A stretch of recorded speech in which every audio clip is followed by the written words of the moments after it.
Well, that was a quick transition. We're apparently playing as Hannah now. So, journal. Oh, we've gone back in time. We're on the October 17th. Okay. As for profiles, we're now on Hannah. Hannah Wright Nee Evans. April 30th, Taurus. She's 31 years old. She's 5'7". She's tall for a... Well, she's tall in general. Just slightly taller than me, actually. She's an occupation as heiress. She's a former finance manager, which explains what she knew, that she knew what she was doing with the paperwork. She's British. Religion is Anglican. Education, master's in business administration and a major in accounting. She likes that word, bouillabaisse, dogs, fashions, parties and dancing, the beach, children, iconic women, and charity and math. Of the Lux-born upper classes, Hannah is used to living a life of luxury. Absent parents made her crave for attention, though, something she gained from her private tutors and nannies instead. It was never enough, however. She studied hard in order to make her parents proud, going into business so that she could work alongside them. The challenge in her otherwise privileged life is certainly a thrill for her, at the very least.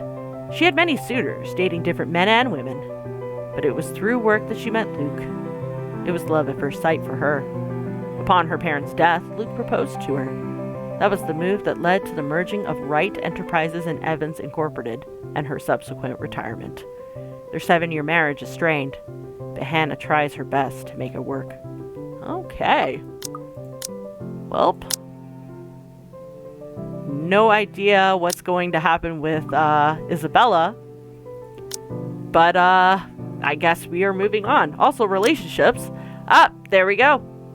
So Isabella now has a mark, but Hannah does not. Going back to Isabella, yes, she does have some work to do. Not a lot, mind you, but some. Hannah doesn't have a bar, but all of these other people. Ashton doesn't seem to like her very much.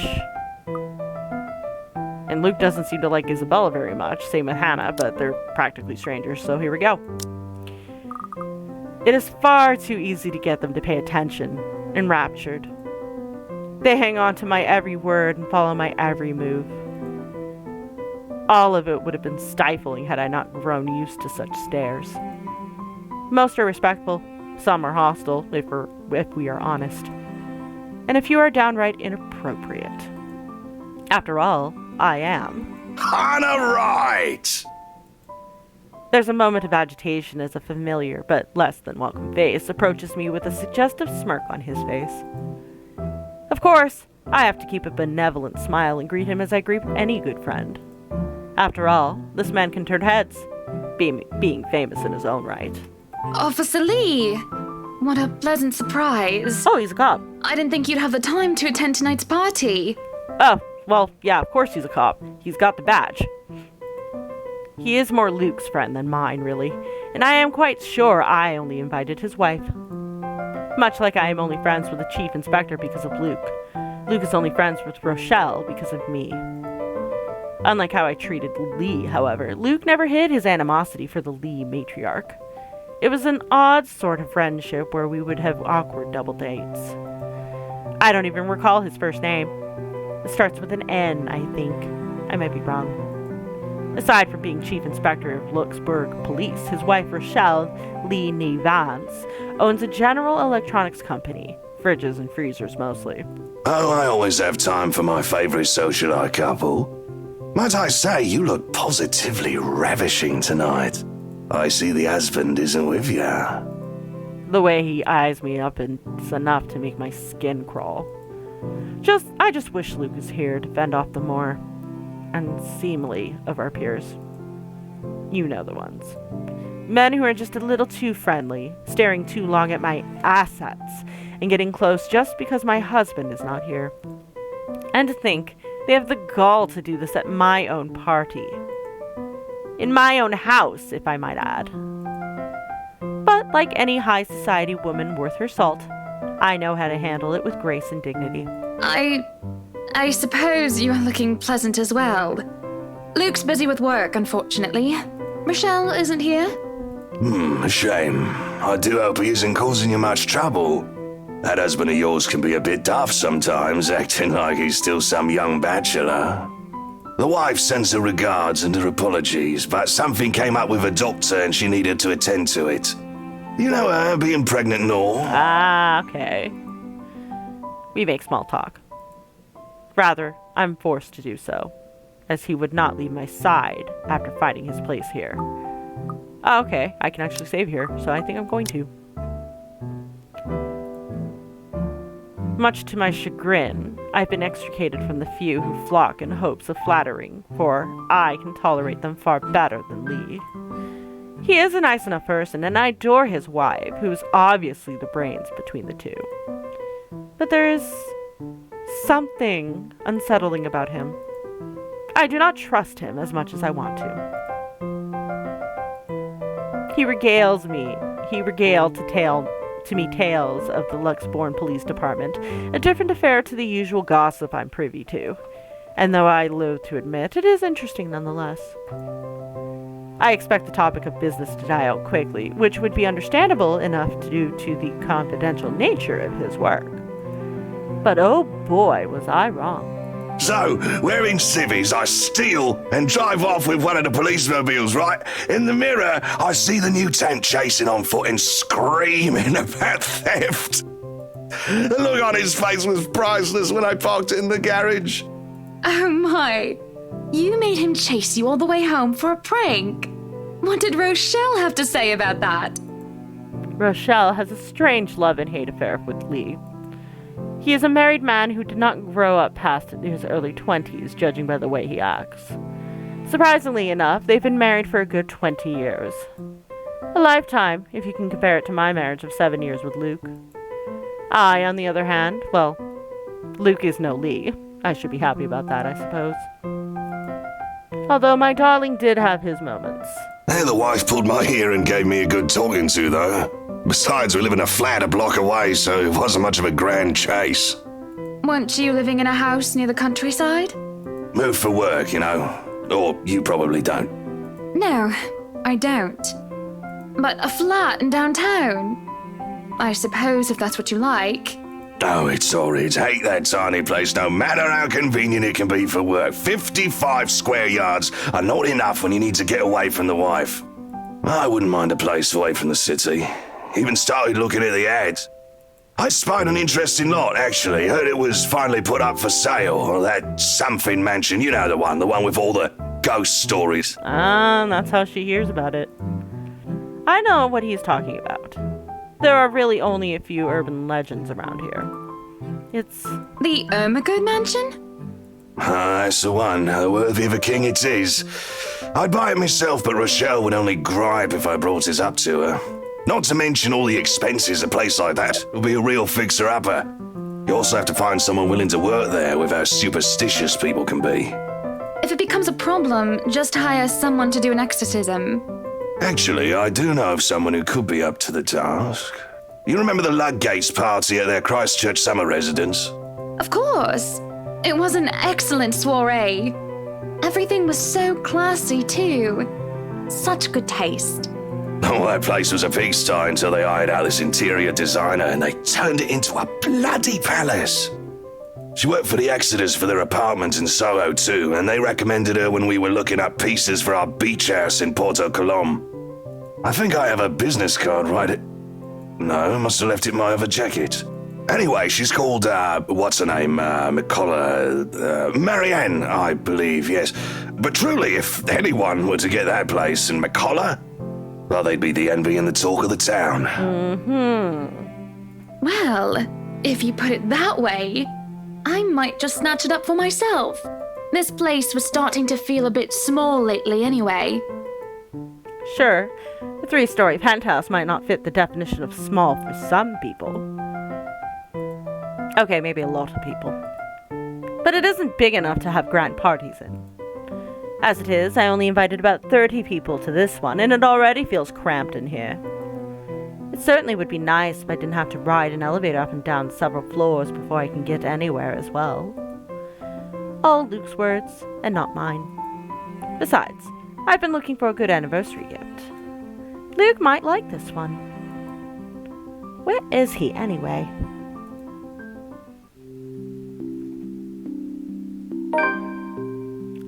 Luke is dressed to the nines as he usually is, and he looks ready for whatever day will throw at him. His butler and valet wait at his side, just in case he isn't as ready as he looks.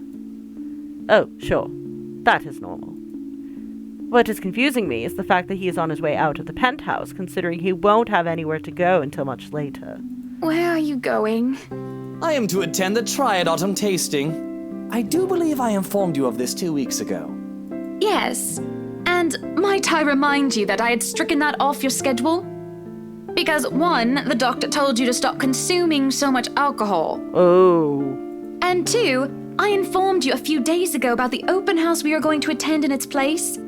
I've even found this marvelous interior designer, Mary Ann McCullough. It's a 3.5-hour drive to Cardiff. I don't have time for this. This is like that little party you threw all over again. You don't inform me of it, and you expect me to stay and be a gracious host when I have business elsewhere. Definitely not a good, not paradise, that's for sure. You know how I operate, Hannah. Unless this was penciled in, I am sticking to my schedule. If I may intrude, the madam is correct. Your physician did insist you moderate your drinking, unless you wish to incur acute pancreatitis. Ugh. And you did have this open house penciled in last Wednesday morning. Ha! Bullocks, I don't remember doing so. You didn't. She did. Well, you did. While very hungover, in fact. Oh, well. He did. Moaned about me being too loud, but gave in after some pushing. Perhaps that was a bit too cruel and manipulative of me, but... Whose side are you on? Come on, Luke. You promised we'd do whatever I want this weekend. Gordon Bennett, fine. I am giving this house tour of yours a chance. But if it proves to be a waste of time, I am going to Cardiff, and you are going to take a cab home. Ouch! Are we clear? It's just a bit of a husband and wife tit-for-tat, isn't it? All couples have their arguments. Once the honeymoon phase is over, as they seem to call it, reality sets in that you and your partner might not always see eye to eye. Perhaps it's been the years. 7 of them is nothing to scoff at. I just cannot bloody believe I agreed to this. I was really looking forward to the Triad tasting. Though sometimes I think it's something a bit more than just simple disagreements, and I have to stop myself from wondering where we went wrong. There's always the Triad Christmas tasting in Manchester next month, and that'll only be an 1.5-hour drive. Johannes, stop it. Have I been neglectful? Have I offended? Have I acted shamefully? Yes, but Cardiff. Certainly any problem can be discussed, as long as he doesn't turn me away. Well, there goes my good mood. Are you happy now, Hannah?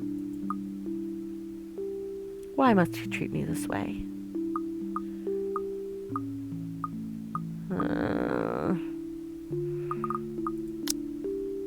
Oh, he's already high up, though. So if I lose a couple of points, I lose a couple of points.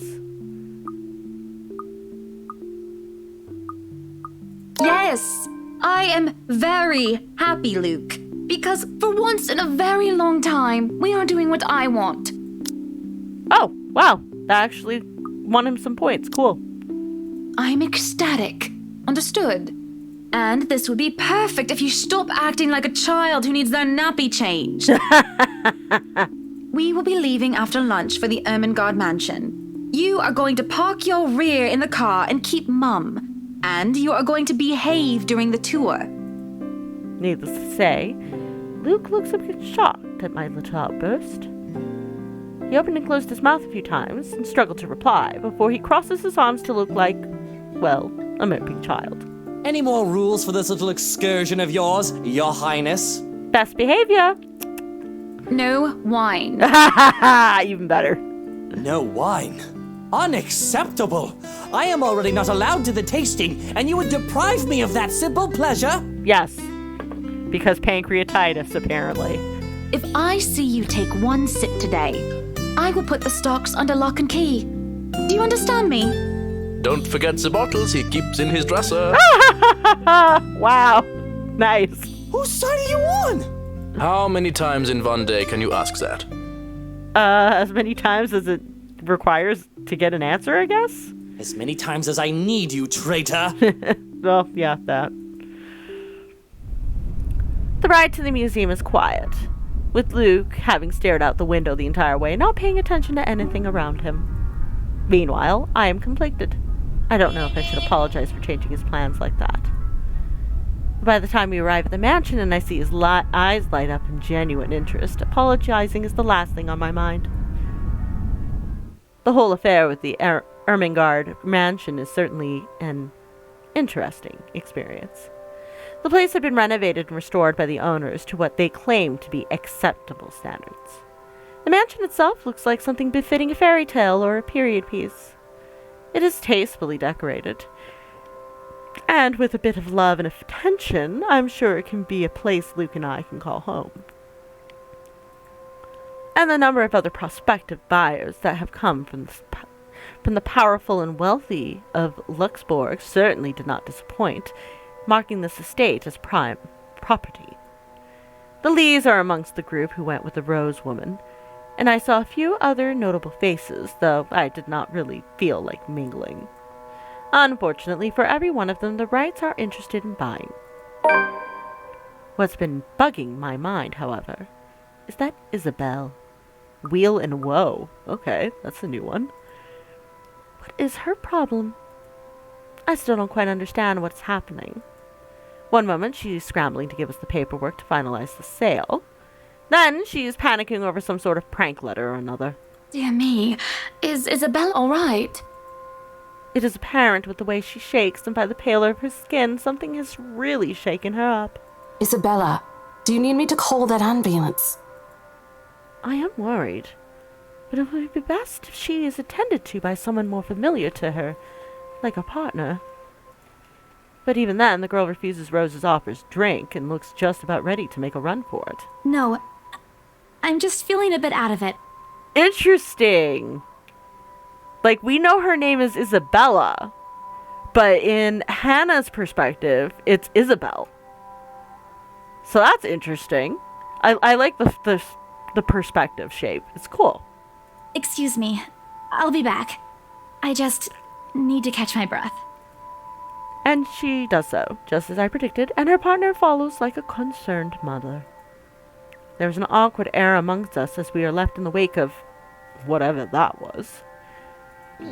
The others murmur and gossip with each other, speaking of the poor daft girl and telling the tale to whoever is not attendant to the act in the first place. It doesn't take too long for the woman Rose to return and pull us aside into the study for what I rightfully assume is damage control.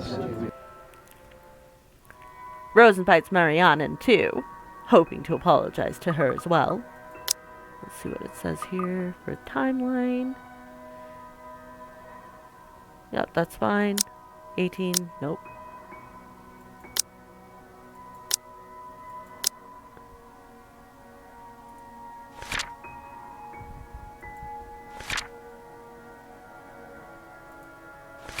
Okay. Rose invites Marianne in too, hoping to apologize to her as well. But the woman refuses, saying she's not one of her clients anyway.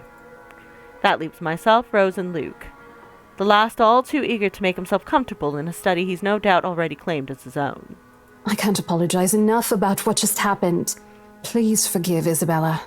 She's been under a lot of pressure lately.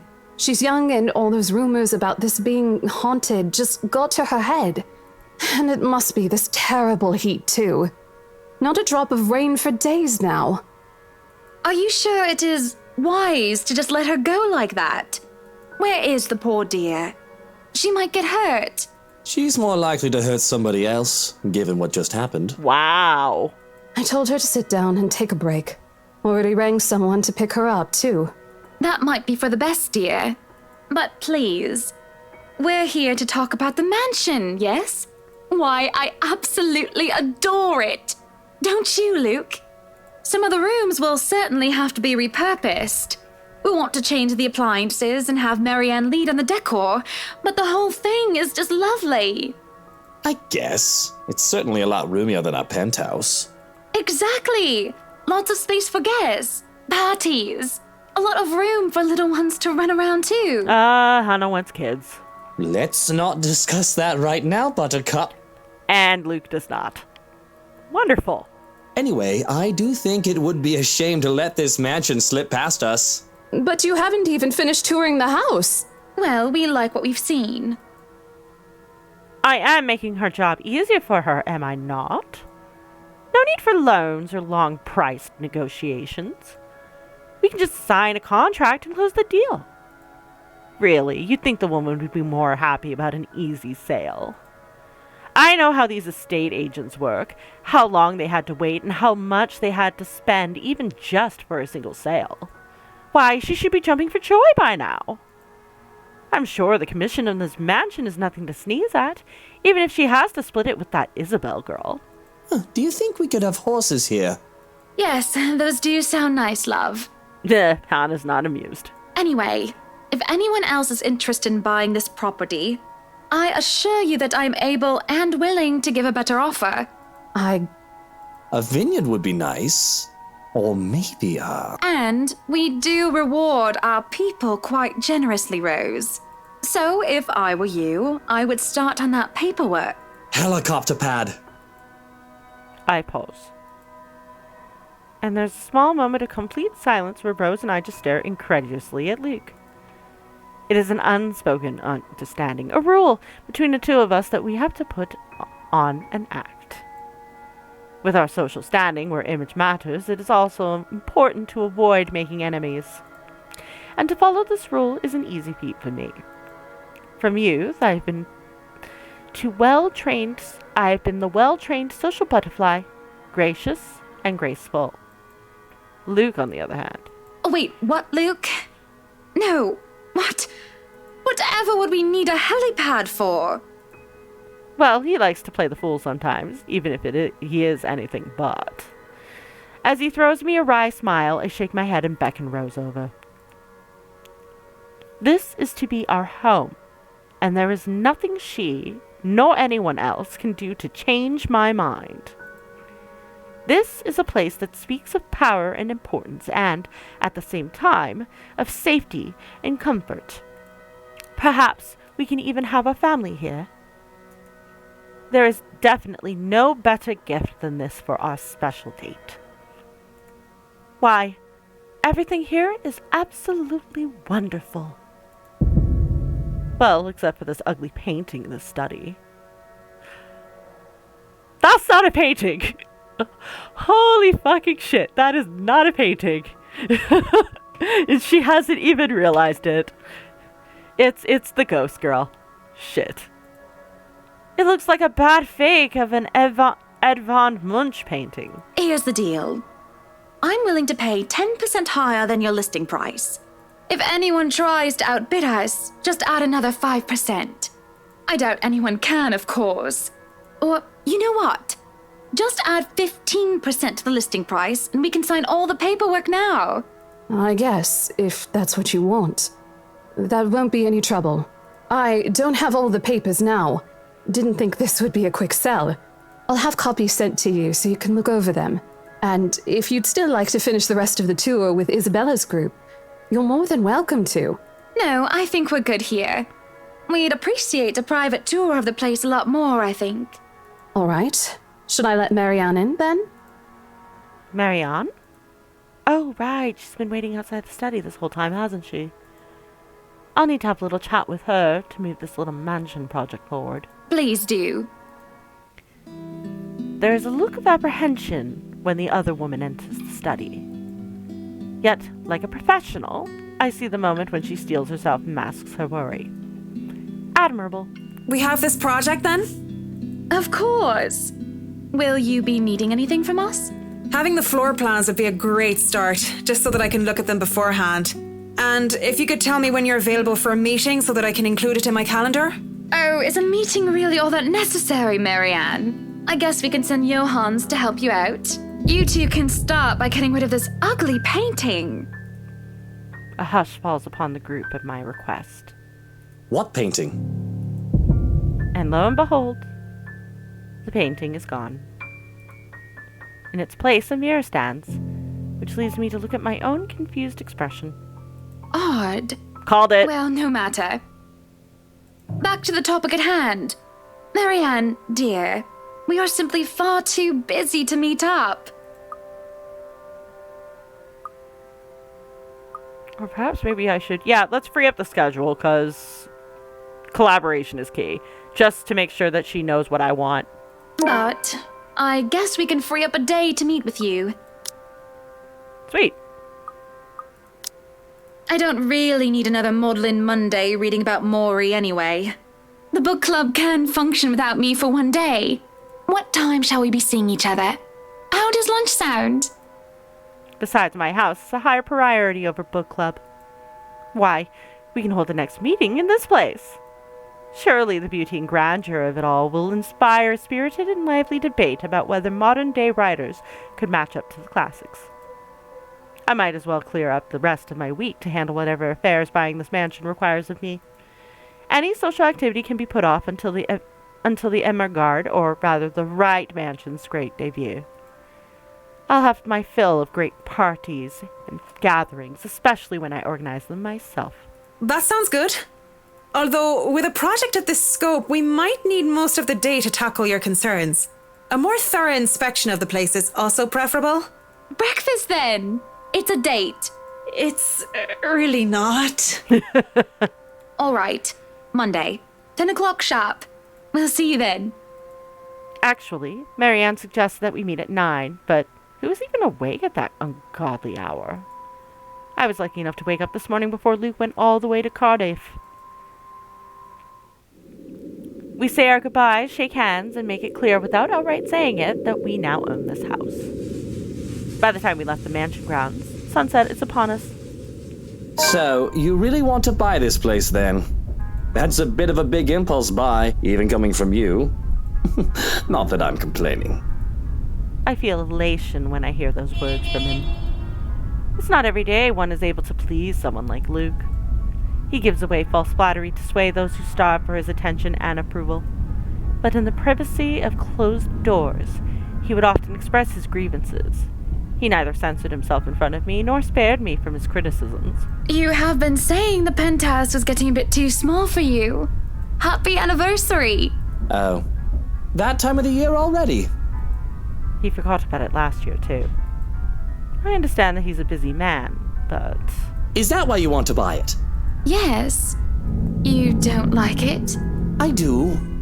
But I remember you used to talk about how you wanted to live next to the beach. Botany Bay, Kent. I remember the sea, water that stretched on for miles and miles as far as the eye can see.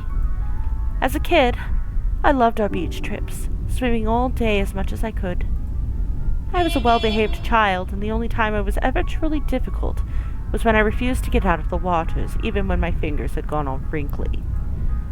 And even when we managed to pull me out of the water, there was always sandcastles. The day before we married, I told Luke that I wanted a house on a beach and a dog. And a kid or two. None of those came true 7 years later. That was a childish dream. Living next to the beach is so impractical if you really think about it. I don't know. It's not a bad thought to see you in a bathing suit every day. Maybe another time, love. We still have forever, don't we? He says nothing, only grabbing my hand and holding it tight as we spend the rest of the ride home in silence. I miss the sea. Sick and hovering over the loo in 3 a.m, the picture I paint right now is hardly glamorous. A horribly fishy taste is left in my mouth as I throw up what I had for dinner, and I hate the acrid stench that fills the lavatory. The burning sensation of the back of my throat is of no help whatsoever. I can feel another wave of nausea coming up on me when the door opens. Hannah, what are you doing so early out of bed? I'm fine, love. I must have just eaten something bad. That's all I managed to say before vomiting again into the porcelain throne. Lovely. Just go back to bed, Luke. I'm going to clean up here. I refuse to look at him. I don't want him to see me like this. Last time I had a horrible morning retching into the toilet was during my college years, being the life of the party. Thoughtless and shameless, I had thrown away months to frivolous merriment and pointless hookups. I didn't even retain any of the connections I had made from that time. Sure, they still know of me, and I still know of them, and we still do business from time to time. But I've lost touch with anyone I didn't see on a daily basis. I hardly have any of the friends I had when I was still Hannah Evans, teachers, fellow university students, drinking buddies, and old conquests like Jack. No, don't touch me, sweetie. It's disgusting. I'm disgusting. Luke sits down next to me on the toilet floor to hold my hair even as I cough up more fish. He wipes the vomit from the corner of my mouth and just stares. Do I need to fire someone? I don't feel sick. Just feeling a bit under the weather, dear. It's been unbearably hot as of late, hasn't it? I wonder if she's pregnant. I do wish it would rain. Are you sure it wasn't those sweets? I told you not to eat those sweets. Maybe. Well, don't laugh. Well, I can't help if you make that sort of face. He starts chuckling, and soon enough he's in a fit of laughter. The scene happening next to a loo filled with sick just makes the whole thing bizarre, and it nearly makes me start giggling as well. I try to stifle it, though, as I smack him on the shoulder. I'm not making a face, Luke. Stop laughing. Shut up. When he would not stop laughing, I let myself go as laughter bubbles from my own throat, and I forget whatever ill feelings plagued me. We are just husband and wife, laughing together at a funny face. The little things in life. I let myself go because I know that these moments will not last forever. But if I just know the terrible things that are to come for us, I would have wished with everything I have then and there that the laughter stayed. Hiya! Come on now! The place is bustling with movers carrying furnishings here and there, along with several trunks of personal belongings taken from our penthouse. Luke watches them like a hawk, making sure nothing is handled carelessly or gets stolen. Careful now. I know your pictures are framed by cheap plastic, but those are framed by African Blackwood and are one-of-a-kind commissioned paintings. Each one is easily worth a lifetime of what you lot make. Luke, do the dishwashers go into the kitchen or the butler's pantry? Pantry, Buttercup. Careful, that's Emma No, you there, put that down. You do not manhandle a Napoleon Abueva. I can see the exasperation, and I have to send the foreman an apologetic glance. Even Johannes rolls his eyes as he goes by. Considering Luke is always like this during a project, Johannes and I have gotten used to it. Poor Marianne, on the other hand, looks a bit stressed at seeing the gigantic mess before quickly going back to work. Everything just has to be perfect, exactly the way he wants it. One little thing at a place. One little thing that doesn't fit the image he clearly constructed in his head, and Luke gets bent out of shape. Sweetie, why don't we go and sort your suits upstairs? Let Johannes and Marianne and the foreman deal with the rest of the work. We have this, Mrs. Wright. Yes, please do go before a blood vessel bursts. Bloodstains are so troublesome to clean. Taking him by the hand, I lead him upstairs into our bedroom. This place has been arranged first so that we can get some rest, no matter what state the rest of the mansion is in. Let's take a look here.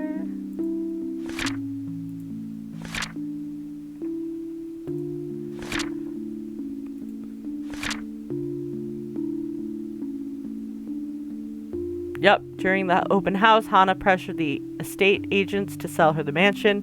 The Wrights also met their interior designer. During the ride home, Hannah revealed that the mansion is her anniversary gift for Luke. Things seemed to be looking good until Hannah suddenly felt ill later that night. And we are on October 26th now, but nothing's come up just yet, so... I am definitely glad I can just lie down on a soft, comfy bed after what has been a busy morning. Watching Luke act like his life depended on getting this move done is tiring all on its own. And to think I have a whole day of this ahead of me. I feel the bed dip beside me as Luke sits down with a sigh. Well, I can't wait for this to be over. I don't know. It's fun seeing you all fired up. Here at home and not at work, you know. You know I can't always be home, Hana. I have a company to run, unless you've forgotten. I haven't forgotten. You're the one who insists on being there to make sure each and every little thing is under control. I just really miss you sometimes, and I wish you were at home more often. Why, if you're not careful, I might go a bit loopy and I'll start bringing cats home. Yeah, and there's nothing wrong with that. And soon enough, one day you'll find yourself going home to a farm just filled with felines that follow you everywhere. Oh, don't bluff. The things would shred up your precious furniture. Besides, you don't even like cats. True. Dogs are infinitely superior, of course. Matter of opinion, Hannah. But what about the wet dog smell? The mess? I'm not cleaning up after a mutt, no matter how cute. If you think about it, a cat would be better. It's not always that we can just lie down and talk about these sort of things. To joke around, as if we were teenagers again, with very little problem in the way of responsibilities of roles. To hear his genuine, honest-to-goodness laughter is a rarity. This is just the second time as of late, and I can only see it as a sign of good things to come. All good points. I guess we could just have kids. That is, if you prefer dealing with soiled nappies and sick as opposed to dead birds, mice, and litter boxes. I've already told Marianne about turning the second bedroom into a children's room. I guess sometimes I don't know when I'm crossing a line. I didn't say that I'm a good comedian, did I? Not this again. There we go. What? I wasn't being serious. Yes, she was. It's not something you take the piss out of. Having a kid is a big responsibility, Hana. We've talked about this, haven't we? I'm not ready to be a parent. I'd probably end up killing the little brat by the week's end.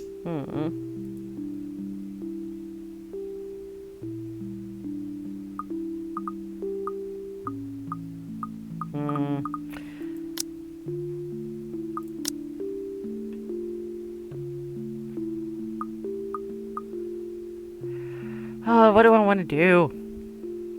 What do I want to do? Do I want to encourage him to say that I'm sure that he would be a great father if he tried? Or just apologize for bringing it up? I think I'm going to push it. I already got some good points. If I have to lose some, then that's fine. Carly likes you well enough.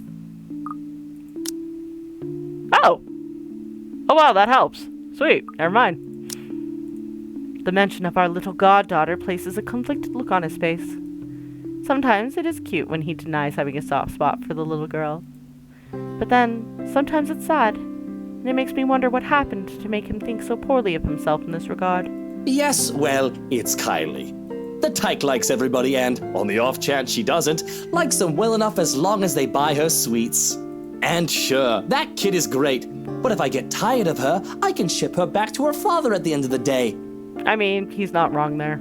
Having kids of our own will be a whole different monster entirely. I have never heard him talk about his father in anything but a business context. I recall Damien Wright kept hearing about him from my own father even before I met Luke. The business would praise him for running a tight ship, all until one mistake led to a great loss for the Empire.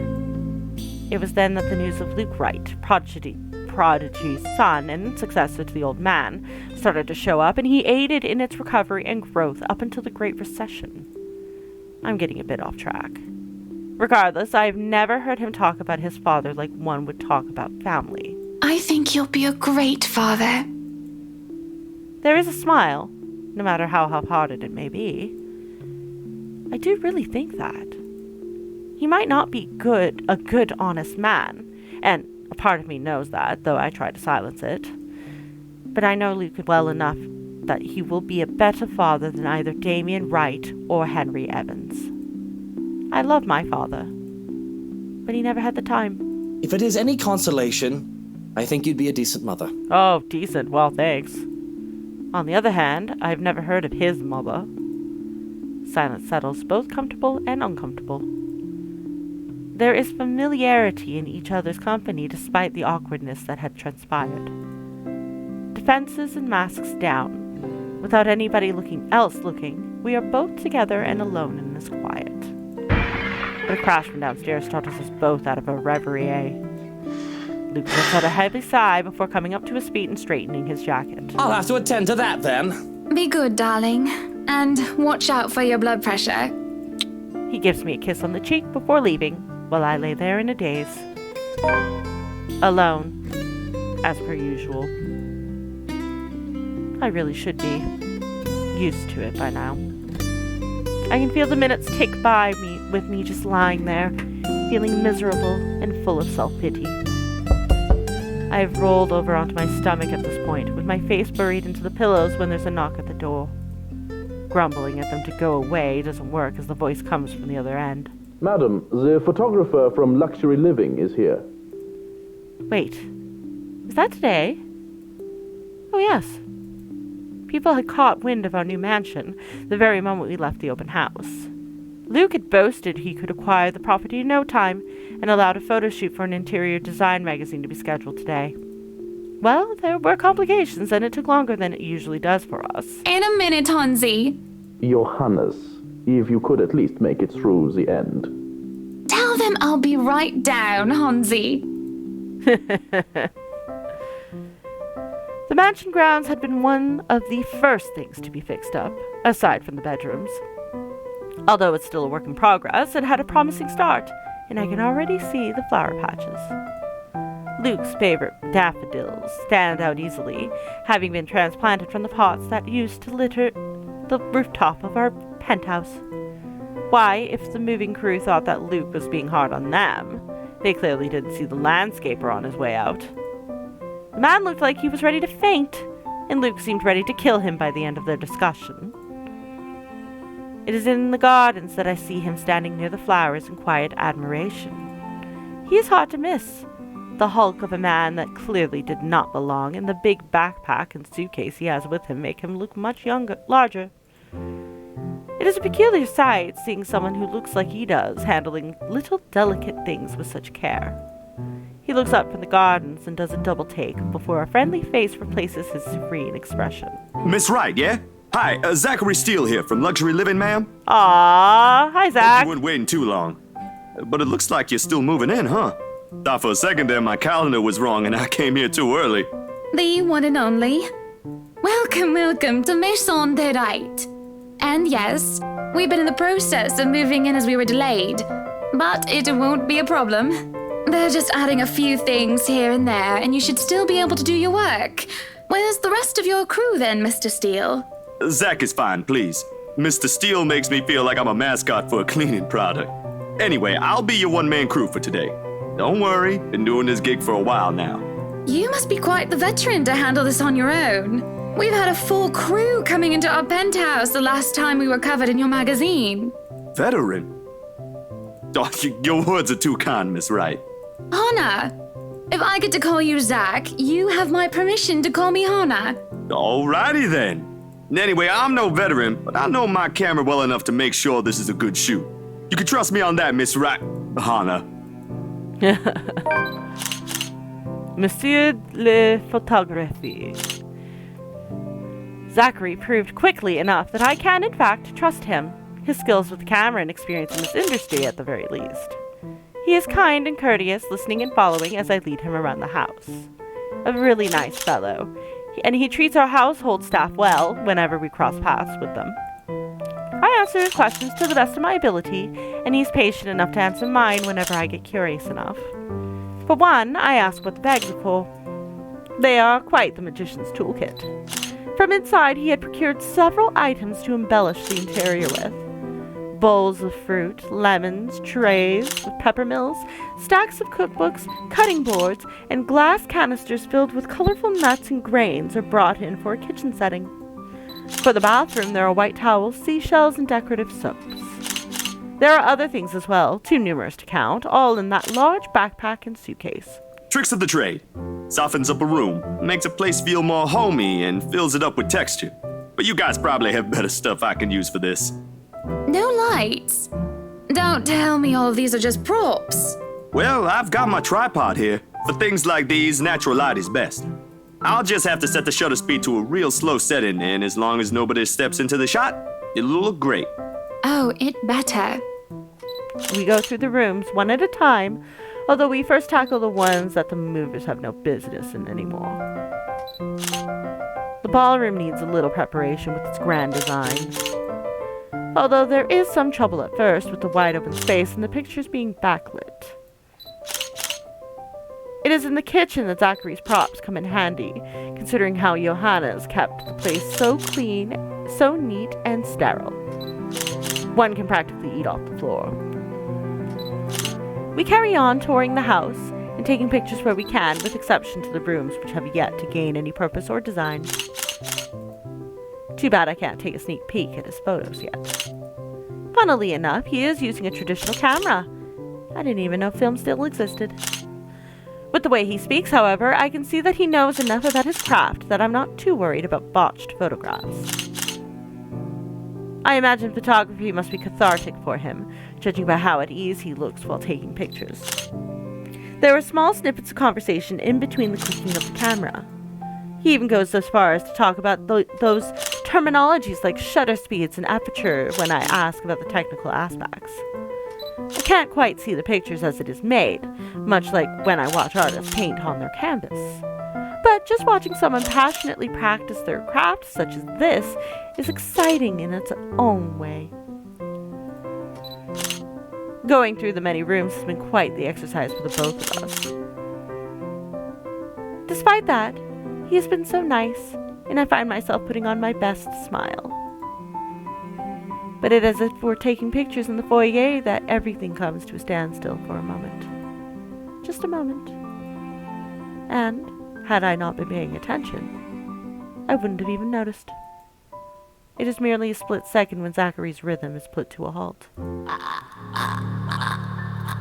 His finger doesn't move to release the shutter. Yet, he also doesn't pull the camera away from his face, his gaze still firmly fixed through the viewfinder. His hands shake, and there's a slight sheen of sweat on his forehead. Zachary? No response. Zach, is something the matter? Lowering his camera, he blinks and stares at something behind me before shaking his head. Turning around, though, I see nothing that could have gotten his attention. Oh, no, there's nothing wrong. I just remembered something, that's all. Let's get back to the pictures. Can you move a bit more to the left, yeah? I struggled to respond this time. There's a sudden weight on my back and an indiscernible tightness around my throat. Everything stops. And everything starts again as I manage to choke out. If you're sure. I don't know what just happened. It was probably just a dizzy spell. I'm fine. And he said he's fine. We continue at the same pace as before, although there is an unspoken agreement that we will not talk about what happened. So, is this a full-time job for you then? Nah, I just freelance mostly, for magazines, newspapers, and events. So you can't really call it a full-time job. It's fun and it puts food on the table, but it's not what I really want to do. At least, not all the time. What is it that you want to do then? Maybe I've been out of line, sticking my nose into other people's business, but I can't help but ask. I regret doing so as I see his shoulders slump, and the easygoing air he has fades away. He looks torn over whether he wants to talk about it or not. Films. Documentaries mostly. But cinematography is a lot more difficult than photography, right? I was working on this thing, actually. What thing? Well, it wasn't really a big thing. People didn't like Blue Fonzie very much. People don't like a film about colors. I suppose they would have liked Blue Bibby a lot more. Very funny. So, Grand Director, do you want to tell me what Blue Fonzie is all about? He hesitates. But when I refuse to budge on the matter, he gives in and spills it all. Bleu foncé, le plus sombre des noirs britanniques. Dark blue, the darkest hour of the black British. He speaks with passion of one who has gone through the very matter he is concerned with. There is conviction, knowledge, and experience in his speech. Why, I would have told him that he is an amazing speaker if only I wasn't so engrossed listening. Prejudice and discrimination in schools and in the workplace. Lesser chance of opportunities and higher chances of being treated like a criminal. Yeah. He spoke of blacks and people of color in general still being treated like second-class citizens. All because of the color of their skin. It is all just positively riveting. And sad. It comes to a point wherein he soon loses steam. He looks abashed, realizing what he had just done. Sorry, I just got so carried away and... It's fine. It is really so fascinating to watch people talk about their passion after all. You should see how your eyes light up when you speak so fiercely. You do have very beautiful eyes. Oh. Uh-huh. Thanks, I guess. I want to say that I understand where he's coming from. But I really don't, do I? I was born with a silver spoon in my mouth, and I've lived a charmed life. It hasn't been perfect, but the difficulties I've been through pale in comparisons to what others experience on a daily basis. I certainly don't know how I would have fared were it any different. Would I have still met Luke, and would he still have loved me if I was any lesser? What was your home like? These things you talk about. It sounds like you've... Well, I don't mean to pry, I mean. Live with my older sister and my grandparents. We had a shop selling all sorts of things below our flat. And well, I was one of the few non-white, non-British students in class. Yeah, so he knows this from first-person's experience. I didn't get pushed around or anything straight up. Even then, I was one of the biggest kids around. Yeah, so they didn't dare, but they still probably talked about you behind your back, sadly. But a pencil and notebook would go missing, you know? Yep. Oh, that I knew. Children can be so cruel at times. Of course, it may be a slightly different story when you have personal guards and the stolen item is not a pencil, but an expensive heirloom. So what about you? How you liking your new house? It's pretty impressive. It's nice, I suppose. You suppose? Not big enough? What? No, oh, don't be a bully. It's just that... I understand if you don't want to talk about it. I was a little girl, all dolled up and treated like fragile porcelain, with nursemaids waiting to me hand and foot. All the material possessions anyone could ever want, I could ask for on a whim, and it would be handed to me just like that. But I barely saw my parents. Just goodbye kisses in the morning before they went off to who knows where they were needed next. I saw them more often on the telly or in the papers than I ever did in person. I remember my old house. It was a lot like this one. Big walls and big halls, but nobody in it. Not really. It makes you think how alone you are.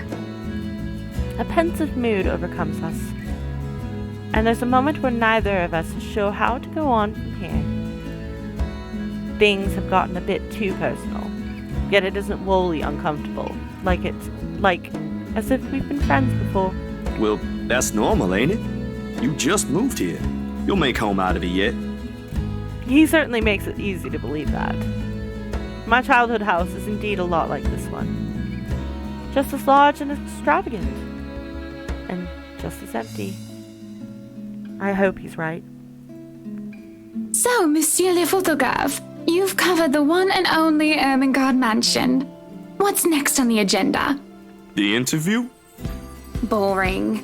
It's an interior design and housing magazine. And they want to know what Miss Wright has to say about her interior design and house. Fair. Honor Wright thinks she bought a magnificent house that she can certainly brag about.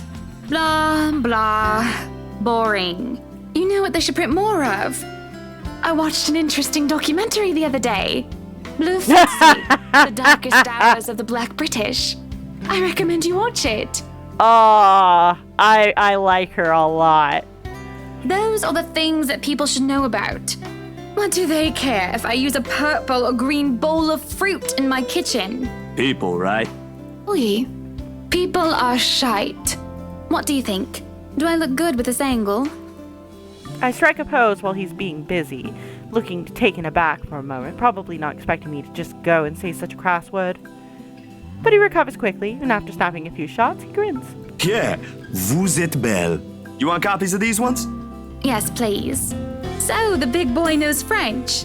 You must have wooed a few ladies. Unless you're into gents.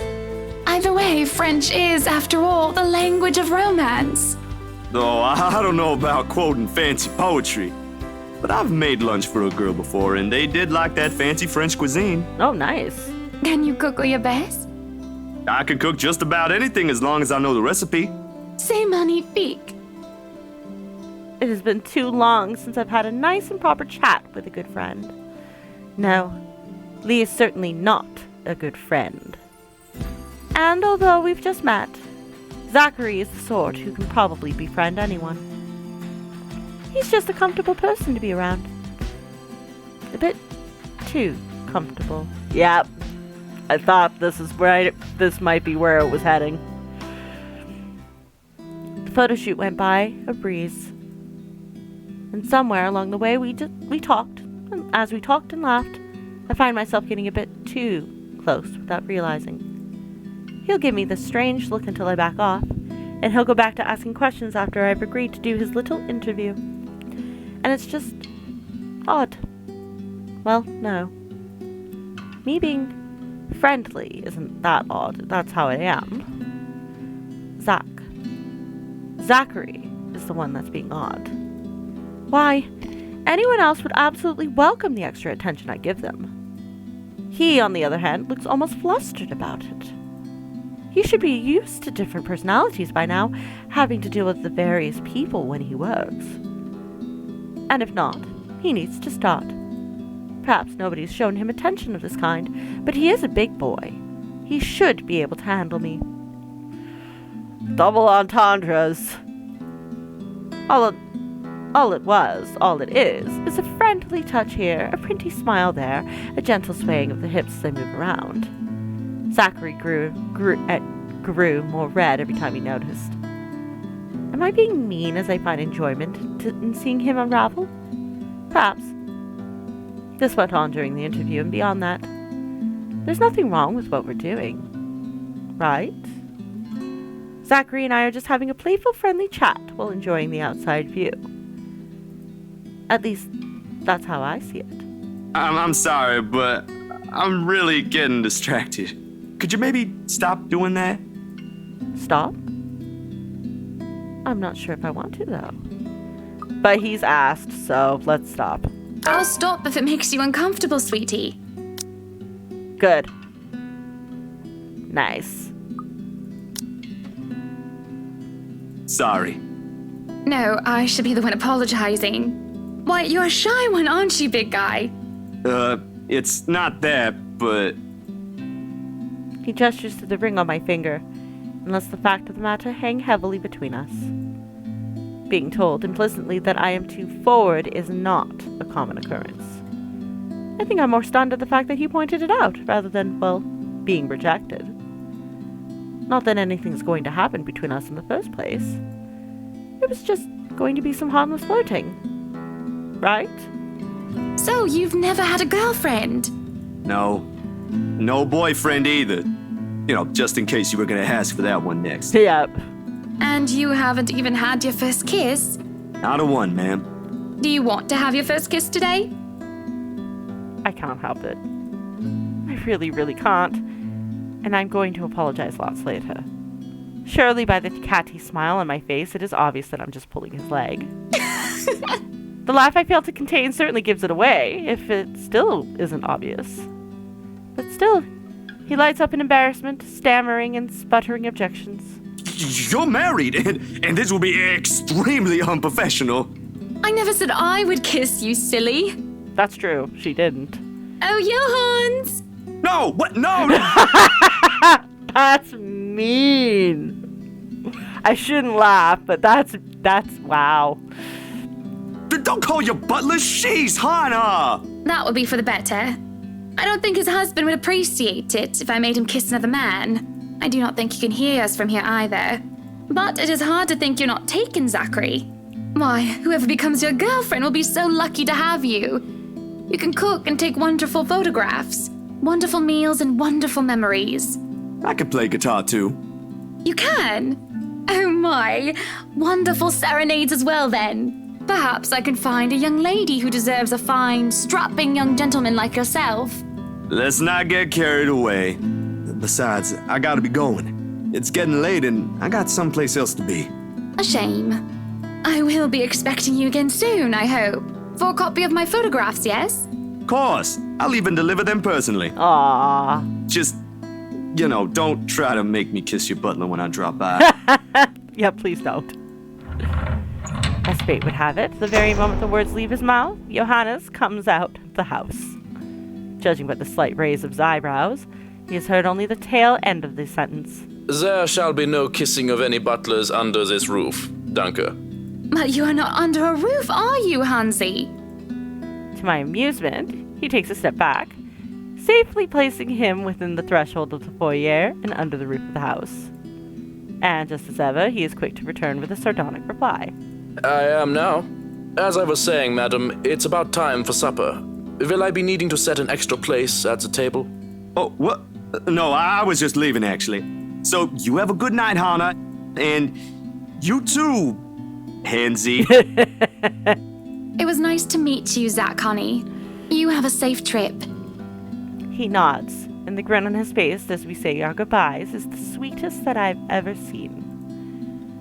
I linger, looking out for him while with his relatively tiny bicycle, backpack safely secured in the basket at the front and suitcase hooked to the back. I watch as he went down the path back to Ansland Village until he's nothing more than a blip on the horizon. I cannot help the small smile on my face as I go inside for supper. Entering the dining hall causes me so much confusion. It is so dark. For a moment I thought the electric work is not up to par. But that clearly is not the case, as every other room is bright with artificial light. Finding the light switch is a monumental task considering the size of my unfamiliarity with the room.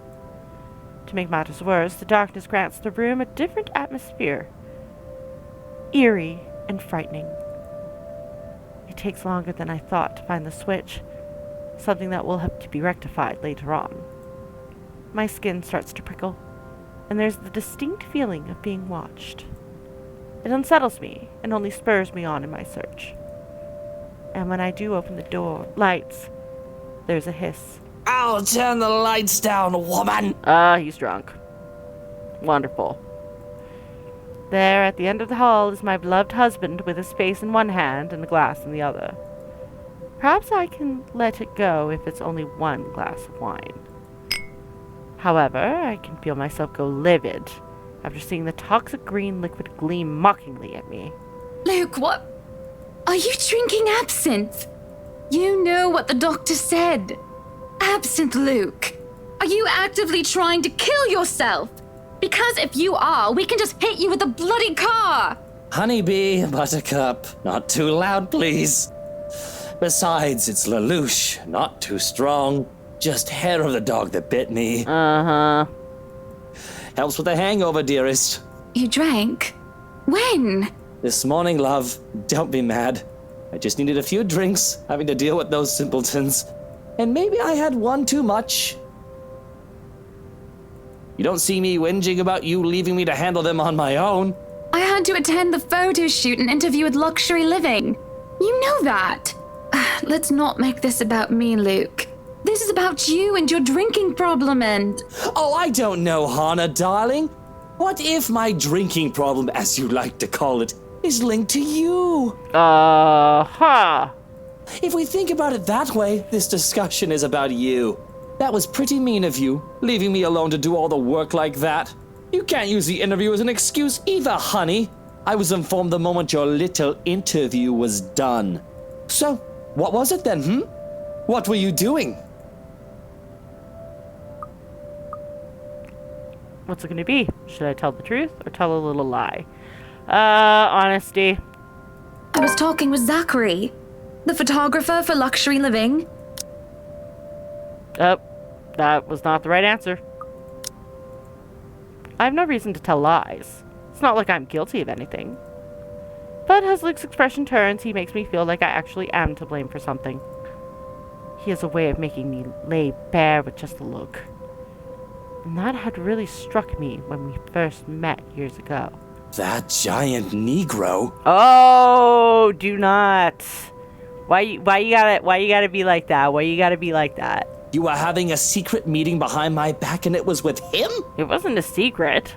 What are you implying? I'm implying nothing. I'm just worried. You know better than to trust those media types, Buttercup. He must have been really friendly to occupy your time like that. But all he's looking for is his next big headline. He's a photographer for an interior design magazine. Doesn't matter. You let one little thing slip, one wrong move, and it'll blow up in the telly in the morning. He'll go to his journalist friends to gossip and make a quick quid. His eyes were the first thing I noticed about him. They were like nature. The grass and the trees, wonderful and breathtaking. Now, as I look at him, they're nothing but the same shade of green as the bloody damn drink in his hand. He was a perfect gentleman, Luke. I can't say the same for you as of recent. Excuse me again? We're talking about you, Hannah. No. I am pretty sure we were talking about you and your drinking problem, Luke, right? Hangover forgotten during the course of this little spat, the man jumps to his feet and seats. Looks like he's barely stopped himself from throwing the nearest thing he can find. Oh, it is not a problem. I can stop whenever I want. Famous last words. And even if it was, I think you can very well stay out of it, as it only affects my own kidneys or liver or whatever the bloody hell that shite pollutes. But it affects me. It affects her because she's married to you and she has to put up with your alcoholic ass. Whatever aftermath that occurs because of your little chit-chat with the Negro affects the both of us, however. Look, Luke. Nothing will happen. You have to relax. It was just a friendly chat. Well, now I think I'm getting jealous. Oh, good. Or I would be if it weren't for this damn headache. Maybe you should drink more. Oh, Hannah, don't encourage him. Maybe. Supper is spent in silence with nothing but the occasional sound of silverware. A grand feast has been served. Well, grander than usual anyway, most likely due to Luke's complaints of stress. Platter of native oysters for starters, and tranche of turbot with purple sprouting, broccoli, lemon, capers, and anchovy sauce for mains. To finish it off, black tea and golden syrup sponge pudding with custard. But when our appetites are appeased and the plates are cleared away, Luke stands, kisses me goodnight, and leaves me to stare at my half-empty cup. Lonely in the lull of night, I sit in a house too big and too empty, foreign and unwelcoming. Even with its warm tones and homely decor, it feels cold. There's no need for tears, however. I know I can get through this like every other obstacle I have faced before. This is a minor setback in what I hope will be a long and happy life. To remind myself that this place is for Luke and our future children fills me with a renewed vigor. Besides, it looks like someone is having a cry already. The wailing is far away and muffled. Yet at the same time it shakes me to my very core as I hear it. As if the suffering is just standing right beside me. Oh boy. Hearing it sends a chill down my spine and makes my skin prickle with goosebumps. Who is that? Curiosity sinks in as I follow the sorrowful sound into the kitchen and into the wine cellar hatch. Hello? Is anybody down there? Jump scares incoming. I am curious and concerned, but there is no way I'm going down into that dark and humid underground. I am not as enthusiastic as Luke, who considers himself quite the connoisseur. However, I also cannot bring myself to go to bed with this racket going on. If it is one of the If it is one of the household kelp, they will surely need some talking. After all, this wouldn't be the first time I've gone and found one of the maids sobbing their eyes out over one thing or another. As professional as our staff are, they are still human. More often than not, it is either Johannes or I who'd calm them down, who'd help them figure out how to go on about things. Unfortunately, I am not in high enough spirits right now, so I'm not wholly benevolent.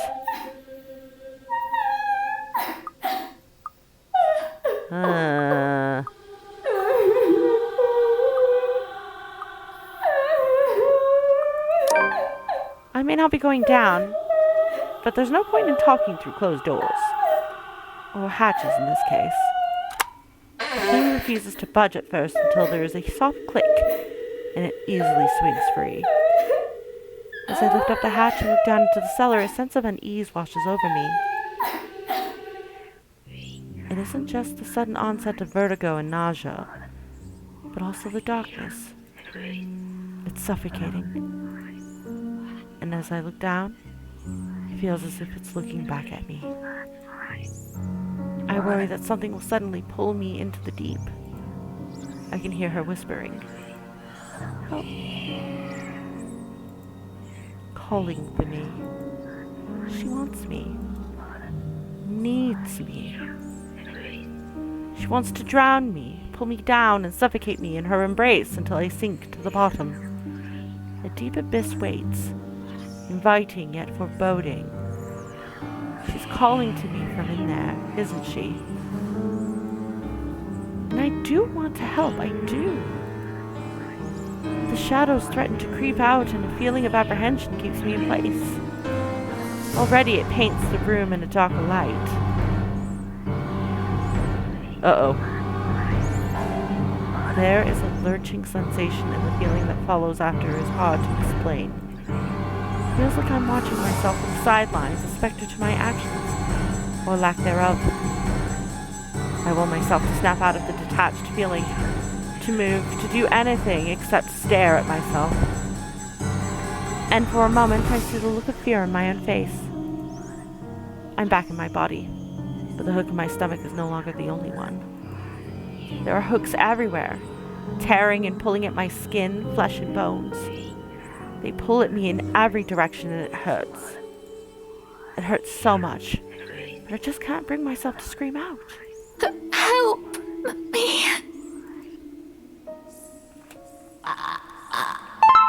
Oh, fuck.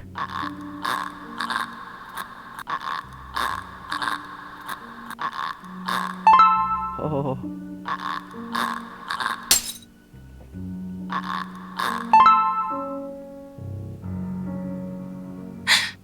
I wake from a deep slumber. Whew. Succeeded on that one. It takes a while, with the fog that has settled in my head, and with my heavy limbs. But soon enough I manage to look around. I'm in our bedroom, although I do not recall going here. Luke slumbers beside me, looking peaceful and angelic. It doesn't matter. I'm safe, and I feel better than ever. Tomorrow, better days will come. Better days will not come. Luke's already gone by the time I rise. Let's see what it says here, actually. The Wright couple moved to their newly bought mansion today, and it was already prepared for a housewarming party. During a short break, the couple had a brief discussion about children. Luke didn't sound too welcoming to the idea. Hannah met Zachary Steele, a freelance photographer from Luxury Living, an interior design magazine. Zachary was tasked to interview Hannah and take pictures of the mansion and its new owners. What should have been a professional meeting ended up being friendly and perhaps too personal. During supper, Hannah found Luke drinking absinthe, and this caused an argument. While Hannah was angered by her husband's drinking problem, Luke was suspicious of his wife's activities, having not seen her the whole afternoon despite finishing Luxury Living's interview early. Then there was this crying woman. Okay.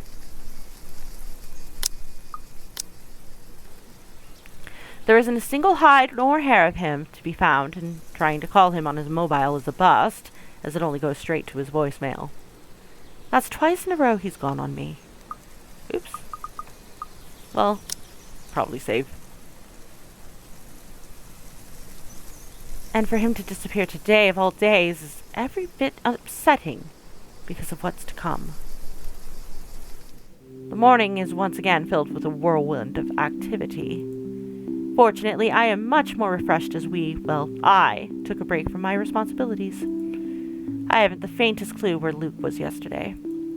Today is going to be a busy day, although unlike Wednesday, the master of the house isn't here right now, absent once again from his duties. Hopefully, he'll be back in time for the party. This is our house, after all. A grand housewarming party for the wonderful Wright mansion. Every person of importance from Luxburn is invited, and there will be a few guests flying in as well. Of course, there will be some people from the media, along with friends and acquaintances who are made no less important regardless of their status in society. Marianne and I discussed business and last-minute touches to the house before finalizing everything. Not that there is much change from our original plans. Bar any huge additions to the property itself, the mansion is nearly 100% complete. You have certainly exceeded expectations, Marianne. Everything looks so marvelous, and in such a short time, too. Well, I can't take all of the credit. People have certainly been enthusiastic about the idea of working on the Wright mansion. There won't be any more problems unless Mr. Wright has any more objections about the second bedroom. Luke and I had a small tiff about making the second bedroom into a child's playroom, which I insisted is completely practical. In the end, he had to acquiesce. I didn't give him any choice in the matter. I even bought this wonderful wooden crib from the antique store yesterday, including some toys. Just in case anyone brings their baby, of course. Besides, we have little need for actual guest rooms, so we hardly have guests who spend the night. If we absolutely have to, we often choose to foot the bill for their visit in one of our hotels instead, always at Luke's own insistence. And on the off chance that we actually let someone stay, the bedroom in the opposite wing is still up to the task. Oh, no. We proceed with that room as planned. I already agreed to him having his greenhouse and his vineyard and his stables. He may as well let me have this one thing. No, I did not agree to him having a helipad. All right, then. Well, do we have any other concerns? Anything we need to put on our agenda before the party commences? No, I don't think so. Not unless Luke has anything else to say. Is he around then? It'd be best if we can note down his request right away, considering the scope of his usual ones. Around? No. Where is he? Who knows where? I don't. No, he's not around. She didn't have to point out the obvious, now did she? After 7 long years, I'd already gotten used to him. I should be by now. Still not, apparently. But don't you have a party? I want nothing more to complain, to whinge about how unfair this is. However, airing out one's dirty laundry is simply taboo among high society. To do so will make you a ripe target for the next dinner party chit-chat. Vultures, the lot of them, really. Well, most of them, at least. There are always good ones, like Rochelle Lee. But put your trust in the wrong person, and you'll find yourself eagerly picked apart. Yes. But Luke's just being a sweetie, you see. That friend he's visiting, he's having marital problems, and he's just trying to cheer him up. Perhaps I'm being a bit too rash, a bit too hot-headed in divulging details. But I thought myself cleverer, with the plan to dress it up as gossip. Marianne's raised brow makes me unsure whether she is interested or not. Although that does make things better if she has no interest and, therefore, has no hidden intent to utilize whatever I might say to her. They've been married for a long time, and they've hit how do they say it? A rough patch. His wife has a drinking problem and can be very neglectful. The poor thing really does his best to be a good husband, but it's never enough for her. Sometimes I think it's the years. Maybe it's been so long that they've lost that romantic spark. What do you think? What do I think of the matter, ma'am? No, what do you think of my hair? It feels so lifeless and dull today, and that's no good for a party. And I think I'm breaking out into zits. Now that you mention it, there is something different. There better not be something on my face. I wouldn't worry about that. You do look a little paler than usual, ma'am. I apologise if I'm crossing any lines here, but have you been resting properly? Huh. You'd think I get a bit tanned with how sunny it's been lately. Don't you worry. I feel right as rain and never better. So she says. But back to the matter at hand. You were asking for my personal opinion on the matter, ma'am? Do you want me to be honest, or... You know what? Be honest. Be honest with me, Marianne. I don't need someone to sugarcoat it. Oh. Nice. I'm not some fragile thing that I'm just going to break down at the slightest thing. She hesitates, takes a sip of her coffee while I stare into my own cup of tea. The silence stretches on, and I almost believe that she will never answer my question. I suppose that I shouldn't blame her, putting her in a tight spot like this. Her hesitation is understandable, though I loathe to admit it. She simply wants this whole thing to stay professional. But then, she speaks. If I'm going to be completely honest, I need to ask. This is about you and Mr. Wright, isn't it? It is my turn to hesitate now. I really didn't expect such a straightforward question. And to get to the heart of the matter, I suppose I'm not as clever as I'd like to think. Or is it really that bad that an outsider can see our little marital troubles? Surely we aren't that obvious, are we? We've put up the act of a perfect couple for years. Although it hadn't always been an act. Marianne is just more keen than the average person, of course. It is a necessity to her career, and she's been working so closely with us. Yes, that's it. Suppose it is. What would you tell me? Then, I tell you it's none of my business. I tell you that I don't want to meddle. But if the troubled husband with the neglectful wife asked me for my honest opinion, I'd say that he shouldn't base his happiness and his self-worth on someone else. Someone who won't even give him the time of the day. Maybe he should try being independent for a while. See what it's like when he isn't trying to please someone else and doing things for himself. Everyone's supposed to be their own man or woman, right? A bit of breathing room never hurt anyone. That's just my 2 pence worth, of course. So you're saying they should divorce? Nothing as drastic as that.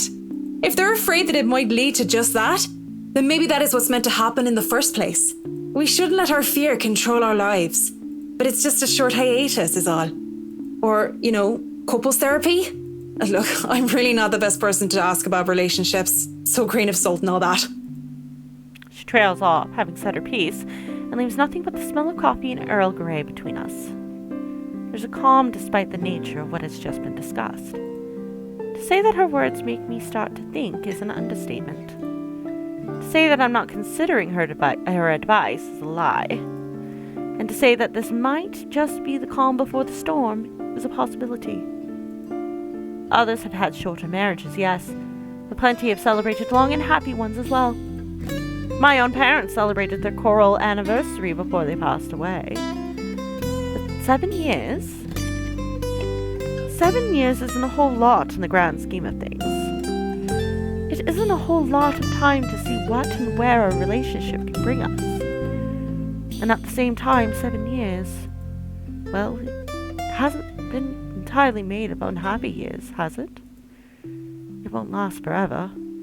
It's not supposed to, anyway. I just dread the thought that it might last for a very long time. I dread the thought that these small spats, these little disagreements, will turn into an all-out resentment. The idea that we will grow to hate each other with every fiber of our being scares me. Can't even pinpoint the exact moment where our blissful union soured. We can get through this, right? I know that I still love him, and I feel that there is still a part of him that loves me in return. We just need to get our heads together and talk it out. Surely he will see some sense. There's a cough before Marianne clears her throat. I must have been quiet for so long, and I move to apologize when she stands up. We both end up on our feet, unsure of how to proceed. Some sort of odd, awkward shuffle occurs as we decide whether to sit back down or not. I really should handle what's left of the work. You won't be attending the party? Oh, you really must, Marianne. I'll try to stay and chat. Maybe grab a few bites and a drink, but I can't be around for the entirety of the event. My apologies. Busy, busy, busy. You must stay a while. I'd love for you to meet some of my friends, and they're ever so excited to meet you. You need to say hello to the Lees, at least. If it wasn't for them, I'd never even heard of you. We'll see. So, if I can be excused? Certainly. You'll have to excuse me as well. I must attend to the party before any early birds arrive. Because, believe me, they will throw a fuss if things aren't ready, even when they're not supposed to be here until an hour later. Nice. Hannah and Marianne are seen discussing the mansion's finishing touches before the housewarming party. On a whim, Hannah asks for Marianne's opinion about a certain couple having marital problems. Leaves the former with something to think about after the latter excused herself from attending the party.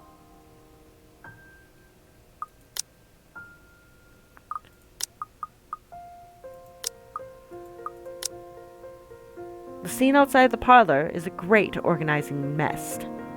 Aside from our own household help, we hired the servants of a temp agency which provides staff for Wright Enterprises in the hospitality sector. Even our very skilled staff cannot undertake a party of this size on its own. Waiters, busboys, hostesses, and their staff, captains move about in droves carrying crockery and serveware good for several dozen people and then some. Chefs and bartenders tail after Johannes, looking like scared little children as he escorts them through the kitchen and into the wine cellar. To peruse the stocks, to select what can be served at the party and what can be used for cooking. Schnell! We have a lot to do, and I believe we did not hire snails. Snails are for the dishes. The string quartet readies up to play for the evening, tuning their instruments as they fill the air with idle chatter. Floral decor with thousands fill vases, wreaths, and baskets, while petals are scattered along the driveway up front. An ice sculpture of a reindeer is brought up carefully by a pair. It is followed by a simple cake, just a 5-tier white chiffon one with white chocolate mousse, fresh berries, and a light dusting of edible gold leaf. But despite the fact that I told Marianne how I will attend to all of this, I find myself unable to focus or even care for any of it. I still have our discussion running in my mind, and looking at all of this, I only see Luke everywhere. These are all the grand things that Luke wanted to have for the party. I had wanted a small, elegant, and simple gathering, with only a select few invited, namely the people who I would actually trust to enter my home. I did not want any bloody politicians or paparazzi in here, no matter how used I am to catering to them. At least be here for your party. Damn it, Luke. The entire thing screamed Luke Wright. And I can't help but add another question to my growing list of queries. When did I lose myself? It's always about him nowadays, isn't it? What about Hannah Wright? What about Hannah Evans? I used to be my own woman who made her own name, her own career, and her own decisions. Sure, I was already the social butterfly that I still am today, but it wasn't all empty, shallow gossip and sitting pretty. I was also lauded for my knowledge and talent. Finance manager wasn't just handed to me just because my father owned the company. I had insisted that I start at the bottom so I could work my way to the top and prove myself. And I did. I worked numbers, managed budgets, money and accounts, analyzing the competition and market trends. There was the calculation of financial risk, cost reduction opportunities, auditor liaisons, and public relations supervision of staff, and well, I generally had a huge slew of responsibilities. Admittedly, I was already quite the attention seeker even back then, having dedicated most of my youth craving for my parents' approval. Failing that, I turned to others, looking for praise from anyone who would give it, however fleeting it all was. And Luke. Oh, Luke. The way he looked at me, the way he watched me and took a genuine interest. He had me disgustingly obsessed since day one, hasn't he? He saw me for me. Hannah Evans, with both my faults and my achievements. The man didn't treat me like some damsel in distress or some prize to be won. I remember the nights, before we were married, where we talked about everything and anything. From big things like business, society, and philosophy, to little things such as what we had for breakfast, or whether we liked cats or dogs more. We both preferred dogs. Nowadays, I'm just Luke Wright's wife. It's mostly my fault, isn't it? They told me that husbands prefer wives who were docile and subordinate. A woman who will always be there for him, yet would never outshine him in any aspects except beauty. A wife needs to be at home and attend to his needs, to have children, to take care of them in his absence. They said I have no business working anymore after I'm married. I can blame society, but I listened. Before I can fall further into this introspective pit of self-loathing, someone calls for my attention. The guests have arrived, madam. And Luke? Running a bit late, I'm afraid. Because of course he is. Late for his own party. That man, I swear. He's probably looking to make a dramatic entrance, knowing him. Open the doors, then. We mustn't tarry. Cars lined up the driveway and peppered the front of the mansion with vehicles of every kind. Grand Touros, supercars, and even the odd high-end muscle car or two. Convertibles, grand saloons, and other luxury cars could be seen being parked by valets. A handful of cabs drive off, possibly for those who thought it's too troublesome to bring their own cars. There are at least 2 different media vans as well. They're all here for what may be considered the biggest event of the year for Luxbourne. So far. Who knows what we'll plan for the winter holidays? Welcome, everyone. Please, make yourselves at home. Some of the guests idle, enjoying the warm, if not strange, sunlight we've been experiencing before gloomy skies inevitably return. They greet acquaintances and friends with warm smiles, others less so. From where I stand, I can see the hierarchy of power, the ties that bind these individuals here, whether through convenience or necessity. However, there are also few who are not here to further cement their current place in high society. Such as that young man with his oriental air, ignorant of the looks he receives from women and men alike. Be careful with Shirley, alright? Or that rose-haired girl talking on a phone while she looks unsure of why she's here exactly. Yes, I'm at the party already, Mom. Yes, I'll say hi to her if I can. I see Zachary, the photographer, as well. He talks to a few of the other media crew with an air of familiarity. I was just here a few days ago, yeah. And the inside is huge, but the staff are pretty helpful if you get lost.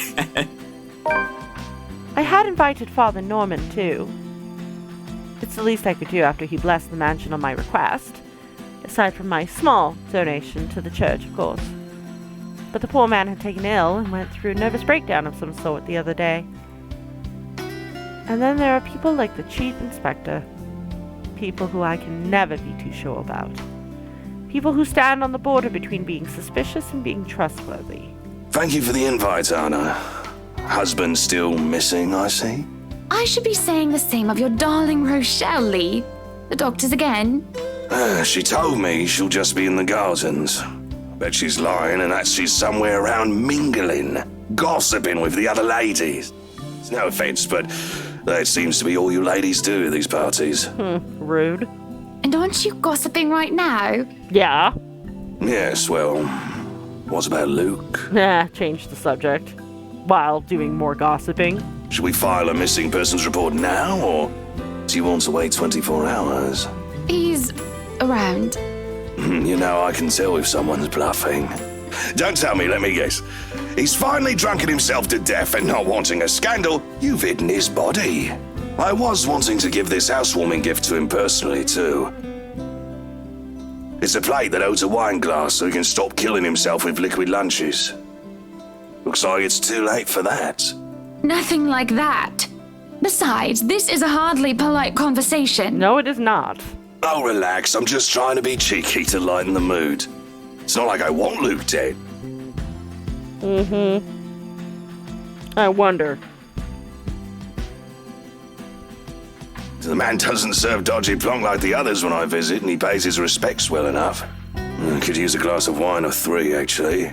Michelle's been in a horrid mood. Threw her stilettos at me the other day and almost took an eye out. Not sure if this is how it usually goes, but I blame the pregnancy. Nice. I wouldn't know, would I?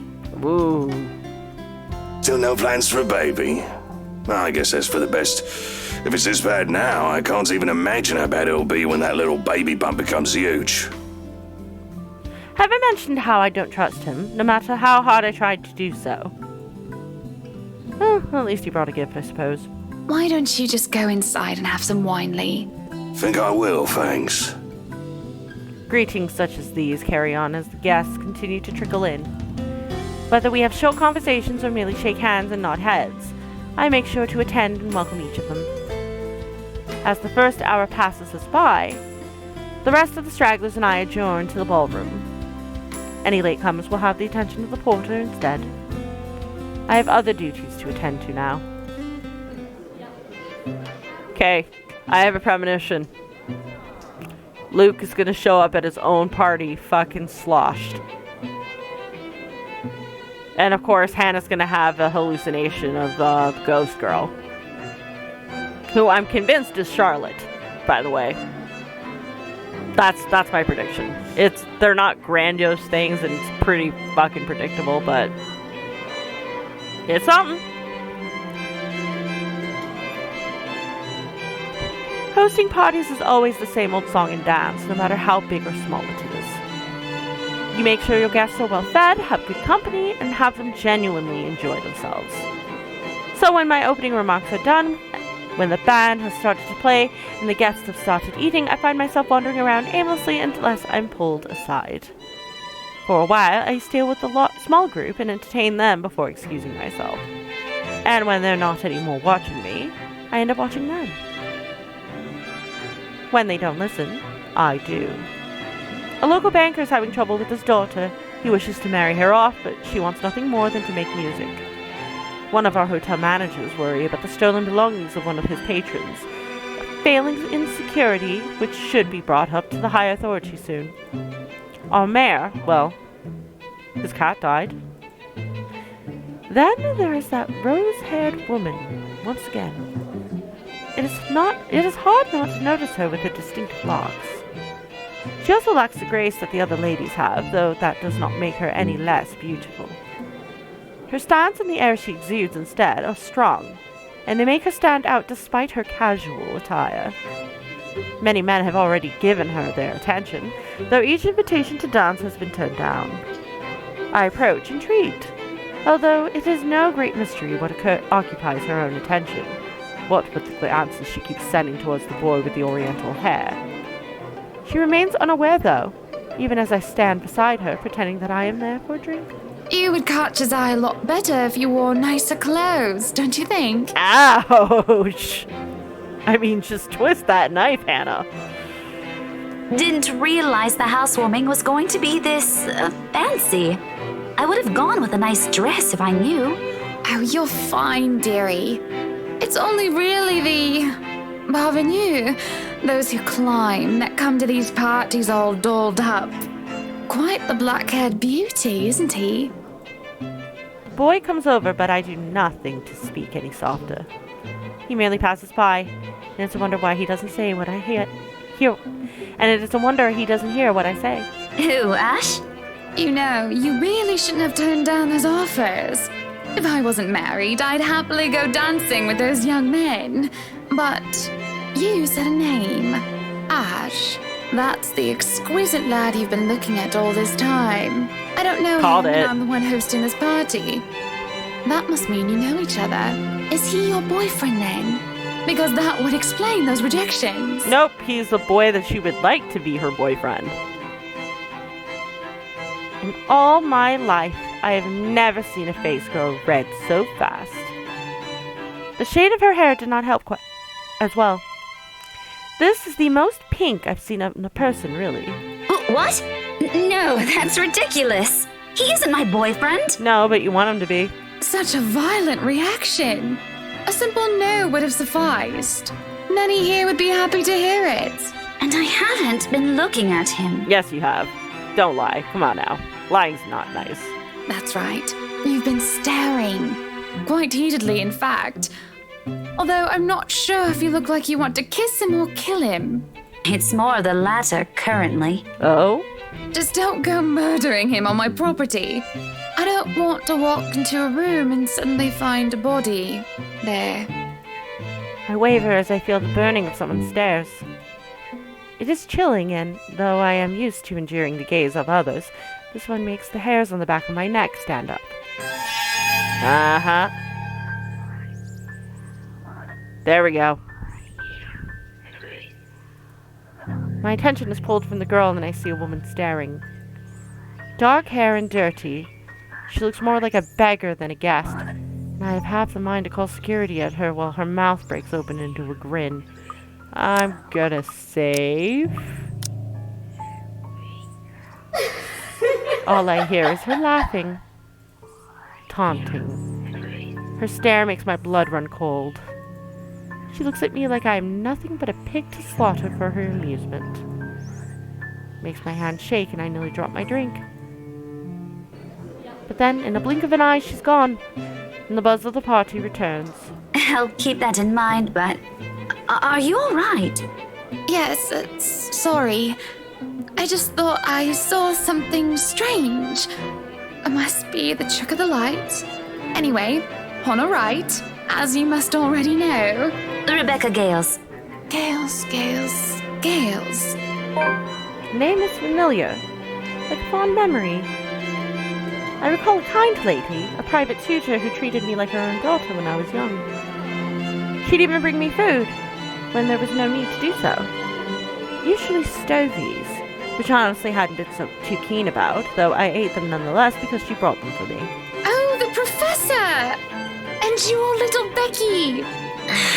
My parents couldn't make it since they're in Scotland right now. And Mom says hi, by the way.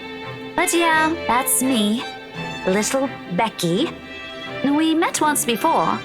Yes, oh, I remember you! You were the cutest little thing with glasses! And when we met, you were having boy troubles with this lad called something with an A. Ash. What was it again? Ash. Aaron, Alan, Adele, Albert, Alexander, Andrew? Ash. The more I list off names, the more red and the more quiet Becky gets.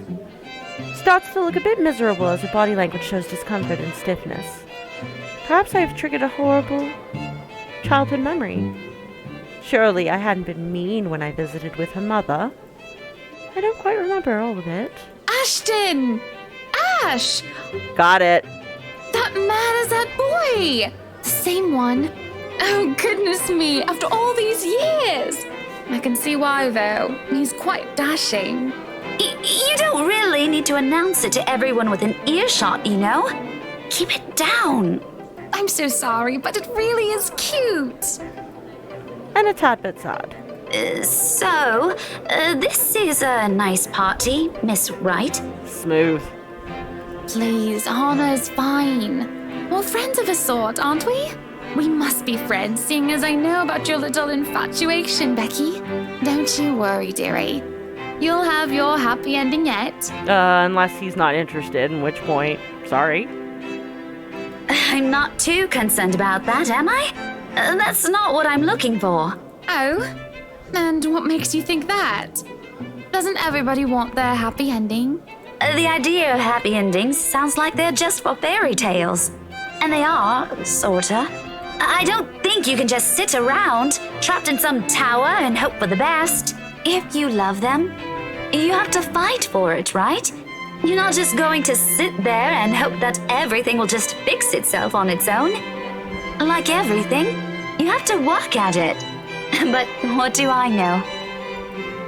There's a grimace, although she starts to relax around my presence. How long has it been since we met as children? Certainly a long time. She was tiny back then, if I recall correctly. I'm sure the daughter of the two greatest professors I've ever known is smart enough to know what she's talking about. But have you told him how you feel? Nope. And it's been what? 20 years? 17, actually. But no, not yet. He can be a bit dense. I was hoping that maybe he'd notice on his own and... Well, that won't do. What if you two become husband and wife? He's not to be dense when he's sworn himself to another person. Why, you might just as well consider leaving before the day's even begun. If that happens, I'll have to give him a good ear bashing, won't I? Whoever anyone ends up with, it's not going to be a perfect relationship anyway. There's going to be things you'll love and things you'll hate about the other person. We're just humans. It's funny. Here I am, trying to give you advice when you did the very same thing back then. I remember you giving me a makeover when we were still kids. And you were the first I told anyone about my... crush. I do remember now that she mentions it. Did I give her that yellow summoner dress or the pink blouse and petticoat? She must have kept some of what I said in mind. It feels ridiculous remembering all of that years later, talking about boys and how they go crazy for pretty girls, as if it's some gospel every woman should adhere to. It was so easy to say such things back then, with me not knowing any better. Though, looking at her now, she must have kept some of what I said in mind. Perhaps I did something good at the time, enough for her to take it to heart. After all, that didn't matter in the moment as I mull over what she's just said in my head. What Becky told me is very different from what Marianne told me. There is no time to ponder over that, however, as a hush descends upon the once lively crowd. The music of strings and the chatter slows to a grinding halt as the door from the foyer opens. The last of the latecomers should have arrived moments ago, and anyone else this late would simply be too embarrassed to show their face. So this can only be one person, or rather, one man. There is only one man who is audacious enough to arrive at his own party so late. Good evening, ladies and gents. Enjoying the party. And he's got a drink in his hand. I hope I'm not too late in welcoming you all to the right mansion. Unlike I, who was raised in the spotlight and simply grew used to its presence, he sought it out every chance he could, even when there was no spotlight that shone. And I'll never put it against him when he smiles like that. He did so quite brilliantly under the scrutiny when he channels his showmanship. You can tell by the way people's eyes light up as he speaks. How they listen, enraptured, even if all he's doing is a simple greeting. A little wave of his hand here, a little smile there, and a bit of swagger. I always tell him that if he is not to be a businessman, he'll do well as an entertainer. I love the sight of him, especially when he looks at me, and he beckons me over to humbly share his place. Not a single second is wasted as I excuse myself from Becky's side, and I make my way to Luke's. Welcome one and all to our humble abode. Tonight, if you have yet to find yourself in your roles, you are all ladies and lords of the court of your king and queen. If you would excuse my presumptuousness. He's fucking drunk, isn't he? So enjoy the feast that has been laid out for your senses as we only allowed the best to be served. Enjoy the rest of your night, everyone. There's a round of applause, cheers, and even salutes. Guests approach us left and right to shake Luke's hand and greet him personally, praise on their lips. It is because of this that I do not see her. I do not see her until she is dangerously close, with fury in her eyes, and she's already spitting venom. Johannes restrains her, taking care not to unnecessarily harm the pregnant woman. But that does little to deter her rage, and the man has no choice but to let her go, lest an unborn child is hurt.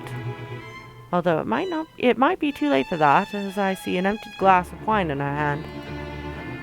How much is she imbibed in? Are you feeling ill, Rochelle? Perhaps you need to sit down and... No! Shut it, you monster!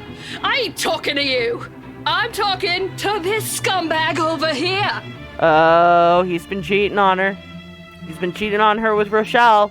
You bloody bastard, standing there with your smarmy smile. She interrupts me, jabbing her finger in my direction before she frowns on Luke. Even as whispers and murmurs break out amongst the crowd, the guests, all I can focus on is the heat of the moment. Obviously intoxicated, judging by the smell of alcohol in her breath. I'm not ticked off about this little display of hers, at least not yet. But I am absolutely pissed by the fact that she'd endanger her own baby by drinking. Yeah, especially because she wants a kid. And Luke is so adamantly against it. And then she sees this woman who is clearly pregnant, and she's drinking, and thus endangering her kid. Yeah, I'd be pissed too. There is a considerable amount of restraint and grace that I must exercise while I wait for her tantrum to subside. I keep a patient, if tight, smile on my face. Luke's expression, on the other hand, is discernible. Watch your tongue! You're on thin ice, Rochelle. Where's your husband? Who even invited you? I did. And I told you with great emphasis not to. Now we have a drunk, hormonal, pregnant woman causing a stir. Yep. He didn't want her invited because she's his mistress. What is even going on? I am just about to ask the exact same thing. I don't know. But Rochelle, do calm down before you hurt yourself. I can't understand a word you're saying. Where is that husband of yours? Lee! Collect your wife right now! Don't you fucking talk like I'm not here and you're not responsible, you ass! Yep. You told me that I should wait for you in the gardens. Excuse me. What is this nonsense you're going on about? Yep. He is stepping out on you. Crazy talk. That's all it is. Just completely and utterly mad. And he's desperate to keep it quiet. Has anyone seen the chief inspector? I am pregnant with your little bastard. Yep. You promised me you'll take responsibility. There we go. God damn it, Luke. I finally got you to talk to me after months of silence, and you do this to me. What? What do you mean you're pregnant with? Luke, is this true? Lies and slander, woman! Yeah, he is desperate. It is true. Just based on his reaction, it is absolutely 100% fucking true. Wow, okay. Security!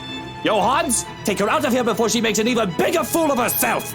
No, you do not do this to me. I was so ready to leave my stupid oaf of a husband. I told you to leave that damn wife of yours. Yep, called it. Look at her. Does she look like she wants a baby? Yeah, she does, actually. Does she look like she could take care of a baby? Well, she's never been given the chance to try. It is now that Johannes returns with security, along with a concerned-looking Officer Lee. They surround her and move to escort the hysterical woman. Judging by his pale face, he has heard the whole thing, and I feel nothing but pity for the man. Not that I believe Rochelle.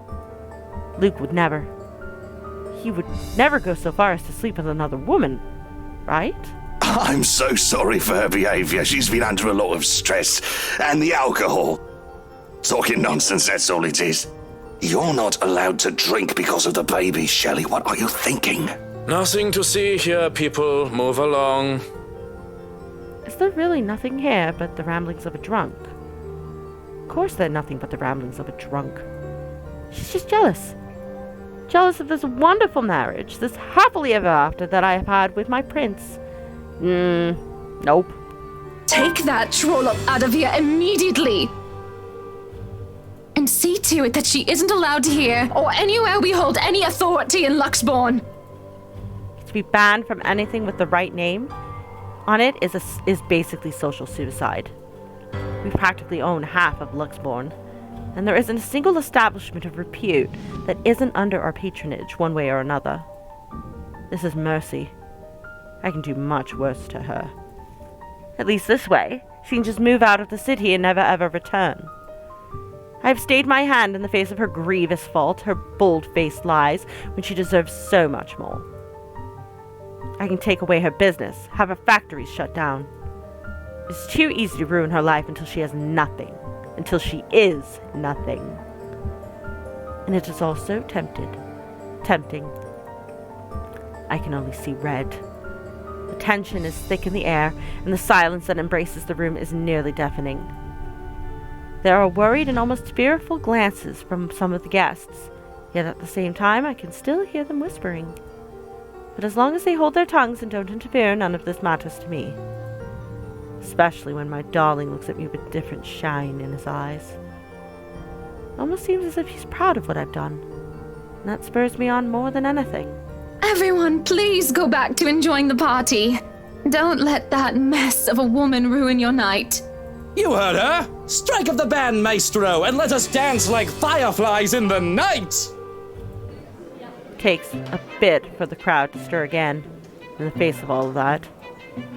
But like most problems of the elite, it is brushed under the rug and forgotten in favor of merriment. He offers a hand to me with a small smirk and a bow. Well, that was a mess, wasn't it? And you handled it magnificently. It happens. We are very important people, are we not? She is in denial. She is drowning in denial. Someone get her a lifeboat, please. Milady, would you like to dance? With pleasure, my prince. No one is going to get in between me and my darling husband. Not Rochelle, or any other rich, snooty scrubber. Not some common whore or an ambitious maid. No one is going to get near him in that manner, not while I'm around. And if I have anything to say about it, no one is going to get near him at all.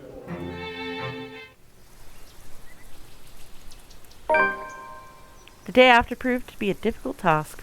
I'm going to save real quick.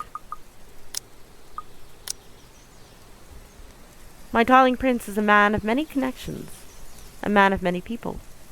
He is always talking to one person or another, and I am always left alone, unable to stay at his side at all times. It is frustrating, but I have to be understanding.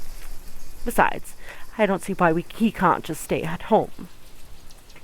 The least I can do is make sure I have his time while he's here, which, in and of itself, isn't as easy as it sounds.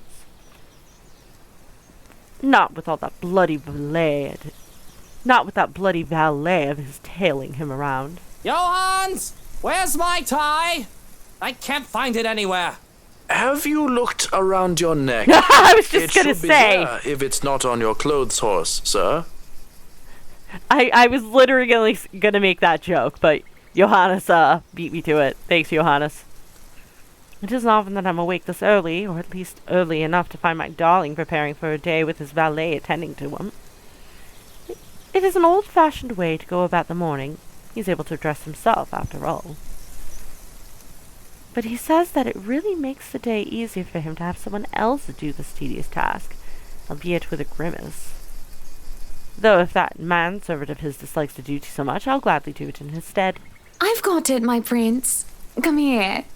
Well, someone's up and at them especially early this morning, huh? Here I thought you'd be knackered by all the dancing we did last night at the party. And after that, well... A saucy little wink and a smile is what he offers me as I draw close to fix his tie. And when the valet reaches out with his perfume, I quickly take it and shoo him aside. This close, his scent fills me with the smell of white flowers, cocoa, cardamom, and almonds. It is intoxicating. And the sight of the two of us in the vanity mirror is picturesque and perfect. Can I help it if I feel a bit resentful that another person gets to do this for Luke every morning when I could have done it myself? No. No, I can't. You're dismissed, Shroken. I have this. Go on then. You'll be summoned if you're needed. There's a curious look, furrowed brows, before any sign that he cares is swiped away from his expression. Very well. If you need me, I'll be somewhere that isn't here. You could have let the man do his job. And I say there's no need for him. I can take care of you just fine, my prince. Just where are you off to this morning anyway? I hate the thought of him leaving me. It feels like an eternity without him here, in this lonely place that doesn't feel like a home quite yet. Although the mansion is really growing on me, slowly but surely. I want to be at his side, yet he fails to see such an obvious thing. Business. Where else? Why can't you just work from home? You can afford to, can't you? Business needs a firm hand and a personal touch, Buttercup. Yeah, and besides, how is he supposed to shag the secretary if he has to work from home? Besides, I can't stay cooped up forever in here. I'll go mad. Which is literally what you're forcing her to do, but okay. Well, you'll come back home as soon as possible, won't you? It's so awfully lonely here without you, my prince. I could. I don't see why I should, though. This hasn't been a problem before. You know I'll come home when I come home. Mm-hmm. Just get home as soon as you can. For me, won't you? No promises. It's business after all. Mm-hmm. I can't just stand up in the middle of the meeting and tell them the wife wants me home. Then forget those peasants.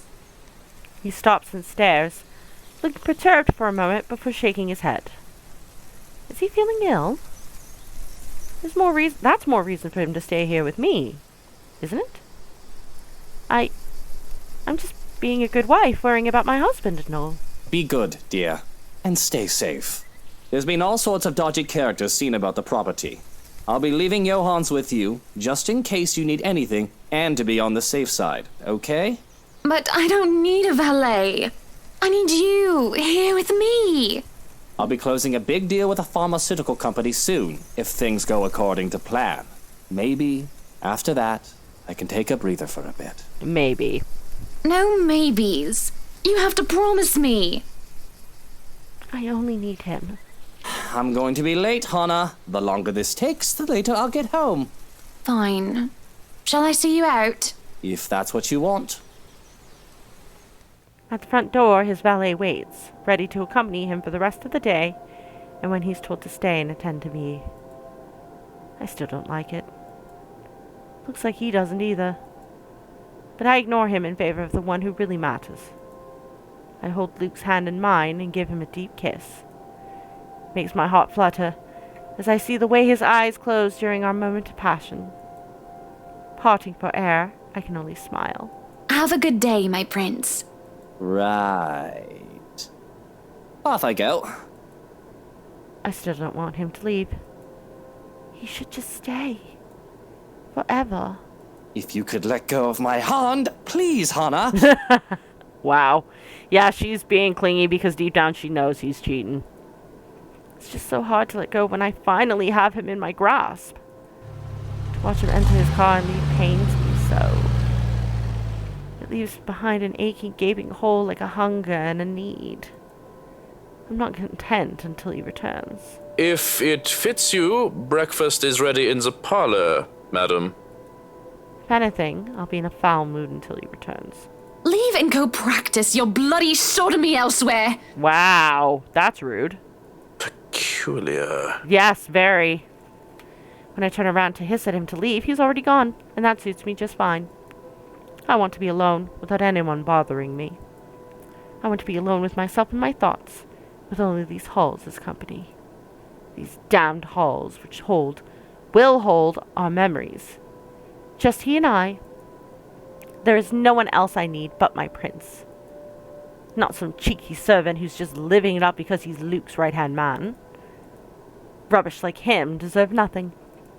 He deserves to be thrown and locked in the attic. Without realizing it, my feet have brought me up here. Its empty, lifeless room disgusts me. The longer I stare at it, the harder it gets to breathe, as if the walls are moving in on me. And yet, at the same time it pulls me in, I hear a whispering, and curiosity gets the better of me as I look under the bed. There, on the far corner, a loose floorboard. The wood, despite having swelled and warped over the years, is strangely familiar, comforting in its feel. Though it's not merely what my hand searches for as I reach for it. It takes quite an effort, but soon I am able to lift it.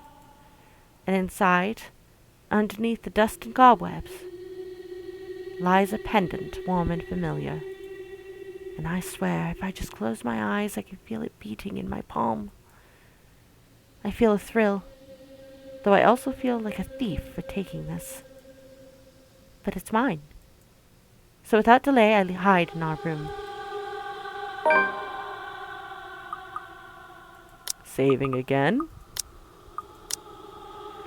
In front of the vanity, I see the ways my eyes shine as I remove the clasp of my old necklace and put on this new one. Right where it belongs. Fits a lot better than the old one. I can feel it as it weighs on my chest. Right where it belongs. Oh, that is not a good look. That is not a good look. She's lost it.